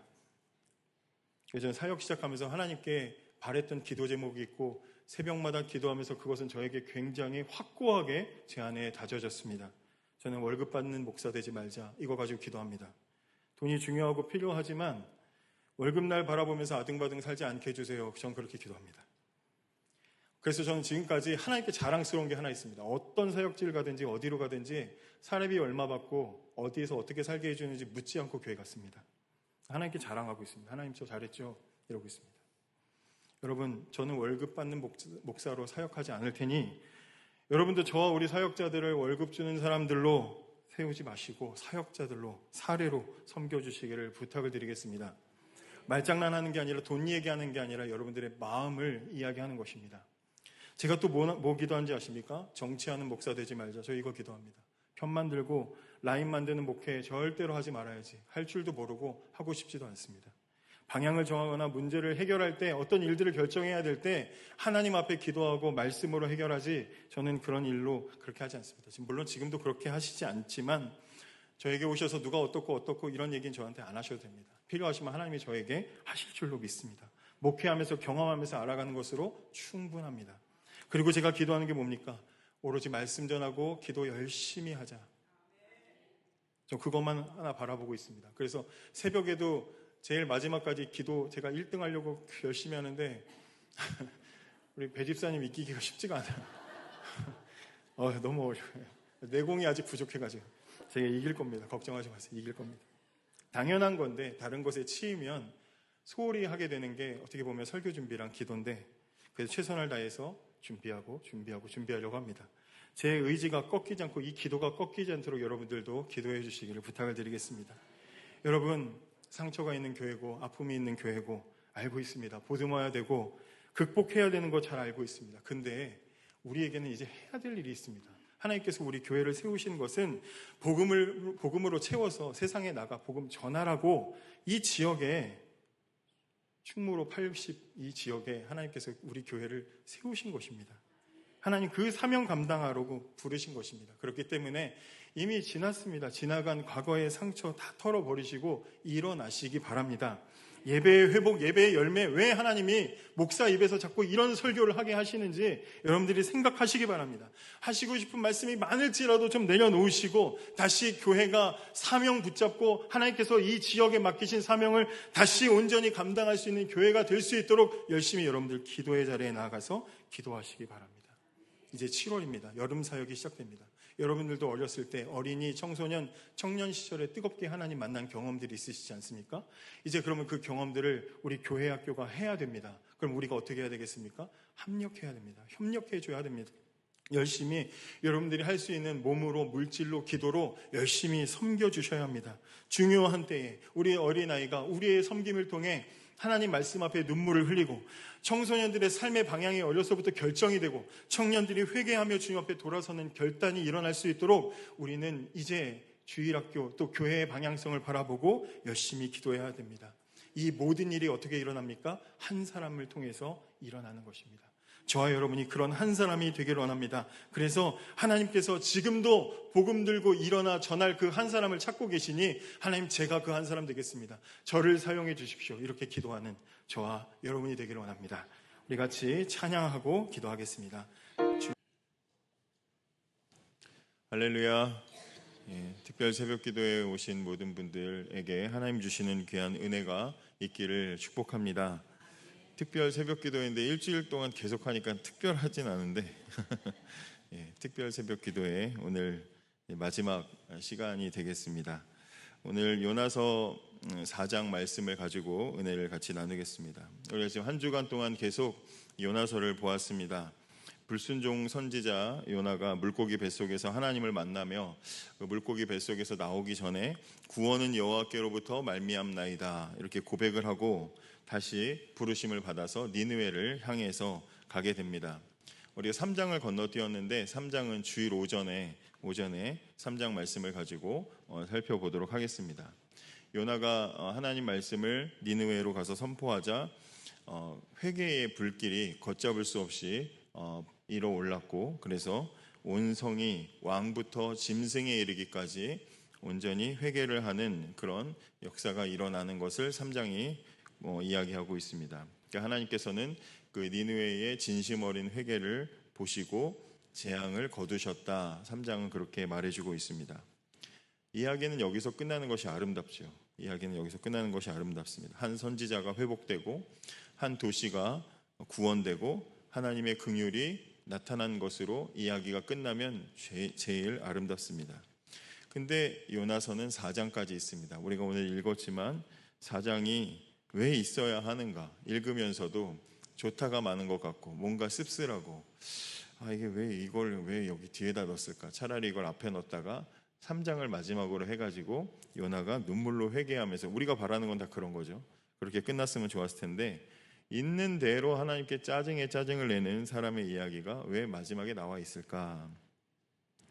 요나서가 가장 하고 싶은 말이 여기 담겨 있기 때문에 4장이 우리에게 더 한 장 더 주어져 있습니다. 오늘 보시면 요나는 하나님 하시는 일이 굉장히 못마땅해 하는 모습을 보게 됩니다. 그래서 2절에 이렇게 말합니다. 내가 이럴 줄 알았습니다.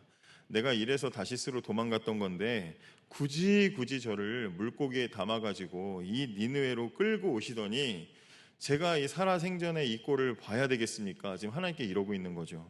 천국 가서 어떻게 하려고 지금 무슨 감당을 하려고 모르겠는데 2절에서 이런 말하지 않습니까? 주께서는 은혜로우시고 자비로우시며 노하기를 더디하시며 인애가 크셔서 뜻을 돌이켜 재앙을 내리지 아니하시는 하나님이신 줄을 내가 알았습니다.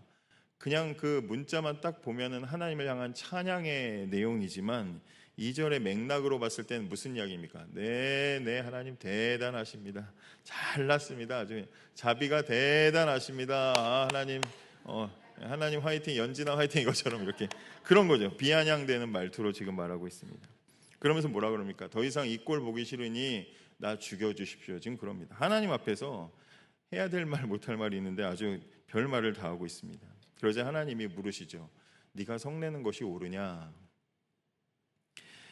자기가 전한 하나님 말씀을 듣고 니느웨 전역에 회개가 일어났고 그에 대한 응답으로 하나님께서 그 회개에 대해서 응답하셔서 용서를 하셨는데 요나는 왜 이렇게 뿔이 났습니까? 요나가 왜 이렇게 뿔이 났는지, 왜 이렇게 화가 났는지 여러분 생각해 보셨습니까? 요나는 이스라엘 사람이죠. 이스라엘 사람은 율법 아래에서 살던 사람입니다. 평생을 율법 아래에서, 태어날 때부터 죽을 때까지 율법으로 살던 사람입니다. 율법은 항상 조심하고 두렵고 떨리는 마음을 가지고 지켜야 되는 규칙이었습니다. 안식일 하나를 어겨도, 뭐 하나를 어겨도 죽고, 제사를 하나 잘못 드려도 불이 내려와서 심판을 받는 무서운 법이 율법이었습니다. 그런데 그걸 그렇게 평생을 지키면서 살아오면서 하나님과 좋은 관계 속에서 살았다고 생각을 했는데, 가만히 보니까 하나님도 모르고 율법도 모르는, 아무것도 모르는 저 니느웨, 저 하나님도 알지 못하는 저 니느웨 사람들이 굵은 배 입고 며칠 금식하고 부르짖었더니 하나님이 떡하니 용서를 해주시는 겁니다. 아니, 자기는 물고기 뱃속에서 며칠을 마음속으로 그렇게 생각하겠죠. 내가 며칠을 물고기 뱃속에서 눈물을 내가 몇 바가지 쏟았는데, 선택받은 백성인 내가 회개하고 용서받기까지 얼마나 내가 죽음의 스올의 자리까지, 밑바닥까지 내려가서 고생을 하고 여기까지 올라왔는데, 저 하나님도 모르는 저 포악한 이방인들이 나와는 비교할 수 없는 저 악독한 죄를, 그 당시에 정말로 니느웨 아수르 사람들은 굉장히 잔인했던 것으로 유명한데, 그런 악독한 죄를 그렇게 많이 지었는데 저 죄를 용서받으려면, 아니 적어도 나보다 눈물이 쏙 빠질 정도로 몇 배는 더 하나님이 강도 높게 고난의 매를 때리신 다음에, 한 절반 정도는 날리신 다음에 용서를 해주셔야 하지 않는가, 그게 정의로운 것 아닌가라고 생각을 하는 것입니다. 훗날에 초대교회 안에서도 이런 비슷한 논쟁이 벌어지죠. 초대교회가 세워지고 났을 때도 율법주의자 출신인 이제 이 유대인들이 이방인 신자들에게 찾아와서 할례 받지 않으면 구원받을 수 없다. 우리는 할례도 받았고, 우리는 하나님도 믿었고, 우리는 성경도 알았고, 율법도 지켰고, 너희는 아무것도 안 지키고 예수 하나 딸랑 믿어가지고 지금 같은 신자로 지금 동급으로 대우받으려고 하지 말아라. 뭐 이런 수로 이야기하는 것 아니겠습니까? 지금 요나가 가지고 있는 그 마음속의 불편함과 분노와 똑같은 논리로 이야기를 하고 있는 것입니다. 근데 요나가 놓치고 있는 것이 무엇입니까? 하나님께서 이스라엘 백성에게 율법을 주시고 엄격하게 하신 것은 미워서가 아니라 더 사랑하시기 때문에, 더 많은 것을 주셨기 때문에 더 많은 책임을 묻는 것이죠. 이스라엘은 긍휼을 독점하라고 하나님이 그들을 먼저 부르신 것이 아니라 긍휼의 통로가 되도록 부르셨는데, 그걸 지금 이해하지 못하고, 긍휼은 우리 건데 왜 우리한테만 쏟지 않고 저 알지도 못하고 듣도 보도 못한 애들한테 긍휼을 베푸시는가라고 생각을 하고 있는 것입니다. 그러니까 요나가 가지고 있는 그 분노는 자신뿐만 아니라 이스라엘 백성을 먼저 부르신 하나님의 그 부르심의 의미를 끝까지 이해하지 못해서 나오는 착각에서 나온 결과라는 것입니다. 그리고 5절을 보시면 요나는 진짜 못된 사람 같습니다. 천국 가면은 도대체 어떤 사람인지 한번 궁금해 죽겠어요. 하나님께 불평을 다 쏟아낸 뒤에, 그리고 그냥 잊어버려야 되는데, 그러니까 하나님이 진짜 심판하시는지 안 하시는지 니느웨를 지켜보려고 잘 보이는 데 가가지고 거기서 이제 하나님이 이제 심판을 진짜로 하실지 안 하실지를 지금 지켜보지 않습니까? 이게 무슨 말입니까? 하나님이 내 편인지 니느웨 편인지 한번 보겠다, 지금 그러는 거 아니겠습니까? 하나님 두고 봐요. 저 차라리 이럴 거면 죽이세요. 하나님 저예요 니느웨예요 선택하세요. 지금 그러면서 지금 처음 니느웨 성 밖에서 초막을 짓고 거기서 앉아서 니느웨 성을 지켜보고 있습니다. 이 모습을 보시고 하나님께서 이제 요나에게 교훈을 주시는데, 요나가 세운 초막 그 자리에 박농쿨을 풍성하게 자라게 하셔서 시원한 그늘을 만들어 주었습니다.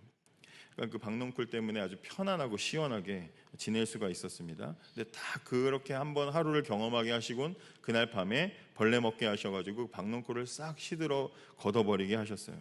그리고 다음날 아침에는 아침부터 뜨거운 이제 바람을 불게 하십니다. 그랬더니 또 요나가 여기서 성질머리가 나옵니다. 왜 박농쿨 치웠냐고, 그냥 나를 죽여라. 하나님 죽이세요. 지금 그러면서 성질을 부리고 있습니다. 이때 하나님이 물으시는 겁니다. 네가 이 박농쿨로 말미암아 나한테 성내는 것이 옳으냐? 그랬더니 요나가 내가 성내어 죽기까지 할지라도 옳습니다 라고 하나님께 고집에 고집을 부리죠. 진짜 못되셨죠. 이분 못됐죠. 근데 하나님이 그렇게 말씀하십니다. 네가 수고도 안 했고 배양도 안 했고 하룻밤에 났다가 하룻밤에 망한 이 박넝쿨을 그렇게 소중히 아끼면서 하물며 이 큰 성읍 니느웨에는 좌우를 분별하지 못하는 사람이 12만여 명이나 있고 수많은 가축이 있는데 내가 이걸 아끼는 것이 어찌 부당하냐라고 물으십니다. 요나는 자신이 아주 공평한 사람이라고 생각했습니다. 그래서 나는 공평한 사람이고 하나님은 공평해야 되기 때문에 저 나쁜 니느웨에게는 무서운 본때를 보여주는 것이야말로 정의로운 것이다. 그런데 저런 니느웨를 회개 한 번 했다고 용서하시는 것은 옳지 못하다라고 생각하면서, 그런 생각을 하면서 동시에 자신의 박넝쿨을 없애신 하나님을 비난했습니다. 그러자 하나님께서 말씀하시는 겁니다. 네가 키우지도 않은 박넝쿨도, 별것 아닌 그 박넝쿨도 그렇게 네가 소중히 아끼면서 12만 명이나 되는 저 소중한 생명들이 어떻게 되든지 너는 관심도 없는데 그게 정의로운 것이냐라고 묻는 것이죠. 겨우 식물 하나 죽인 하나님은 그렇게 악하고 회개하는 니느웨 12만 명을 죽이는 하나님은 선하단 말이냐? 네 말이 지금 옳으냐라고 물으시는 것입니다. 오늘 본문이 여기서 끝납니다. 이 요나의 대답이 없습니다. 대답을 할 수가 없죠. 왜 대답을 못합니까? 자신도 아무런 자격이 없는 죄인에 불과하다라는 것을 하나님이 똑똑하게 보여주시기 때문입니다. 불과 며칠 전에 자기 입으로 1장 12절에 나를 들어 바다에 던지라 너희가 이 큰 폭풍을 만난 것이 나 때문인 줄을 내가 아노라. 자기 스스로 자신이 죽어 마땅한 죄인이라고, 원흉이라고, 나를 죽이라고 그렇게 인정했던 사람입니다. 그리고 실제로 바다에 던져졌습니다. 그렇게 바다에 던져져 죽어 마땅하고 난 죽었구나 하고 바다에 던져졌는데 그 죽어 마땅한 그 자리, 스스로 헤어나올 수 없는 그 죽음의 자리에서 하나님이 미리 예비하셨던 물고기를 통해서 그를 구원해 주셨습니다. 죽어 마땅한 자가 일방적인 하나님의 은혜와 긍휼로, 본인은 한 것 아무것도 없는데 하나님의 일방적인 은혜와 긍휼로 구원을 방금 전에 경험을 했던 사람이다 이 말이죠. 하나님이 죄인에게 베풀어 주시는 은혜가 얼마나 큰지를 아는 사람인데, 그런데 그 하나님의 더 큰 은혜를 베풀어 주시는 것을 보고 지금 분노하고 있는 어리석은 모습을 보이고 있었다 이 말이죠. 사랑하는 여러분, 하나님의 명령을 버린 선지자가 용서받을 수 있다면 악독이 극에 달했던 니느웨도 회개하면 용서받을 수 있다는 것을 인정해야 하는 것입니다. 하나님의 사랑의 크기와 깊이와 높이는 우리의 예측과 기대를 훨씬 뛰어넘는다는 것을 우리는 알아야 하는 것입니다. 요나가 2절에 비아냥거리면서 말한 것처럼 하나님은 은혜로우시며 자비로우시며 노하기를 더디하시며 인애가 크시사 뜻을 돌이켜 재앙을 내리지 않는 분이라는 것이 사실이기 때문에, 하나님이 정말 이런 분이시기 때문에 아담과 하와에게는 가죽옷을 지어 입히시고 홍수 심판에도 노아에게 100년 동안 방주를 만들어서 피할 길을 주셨고 홍해를 갈라지게 하셨고 끊임없이 말 안 듣는 이스라엘 백성들에게 사사들을 보내시고 선지자들을 보내시고 하나님의 사람들을 세우시고 마지막에는 예수 그리스도를 보내셔서 십자가에 못 박히게 하신 것 아니겠습니까? 이런 하나님의 긍휼이 어디까지 미칩니까? 예수님이 십자가 지실 때 십자가 한편 강도가 구원받는 자리까지 갈 정도로 하나님은 그렇게 끊임없는 사랑과 은혜를 베풀어 주시는 것이죠. 정의로만 따지면 이게 가능하겠습니까? 예수님 십자가 한편, 예수님이야 죄도 없으신데 십자가에 달리시는 거지만 그 당시에 가장 잔인한 사형 방식인 십자가 처형을 받을 정도의 사람이라면 얼마나 악독하고 나쁜 사람이었겠습니까?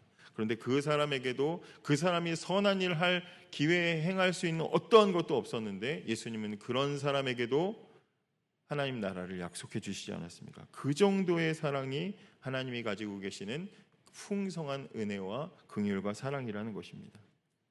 정의로만 따지면 가능하지 않지만 우리도 알고 보면 그 강도와 다를 바가 없는 사람이라는 것을 우리는 기억해야 하는 것입니다. 우리도 악독이 극에 달해서 하나님의 진노가 임박했던 그런 사람이었습니다. 그런데도 불구하고 하나님은 저와 여러분을 아끼셔서 그 아들 예수 그리스도를 보내셨고 우리를 하나님의 자녀로 바꾸신 것입니다. 이렇게 자격 없이 은혜로 구원을 받은 우리가 감히 누구의 자격을 따질 수가 있겠습니까? 죄인을 불쌍히 여기시는 그 하나님의 눈을 우리가 뭐라고 하나님 어떻게 저런 사람까지 용서하세요라고 우리가 비난할 수가 있겠습니까? 내 생명이 소중한 것처럼 타인의 생명도 하나님께 소중하다는 것을 우리는 이해해야 하고 받아들여야 한다는 것입니다.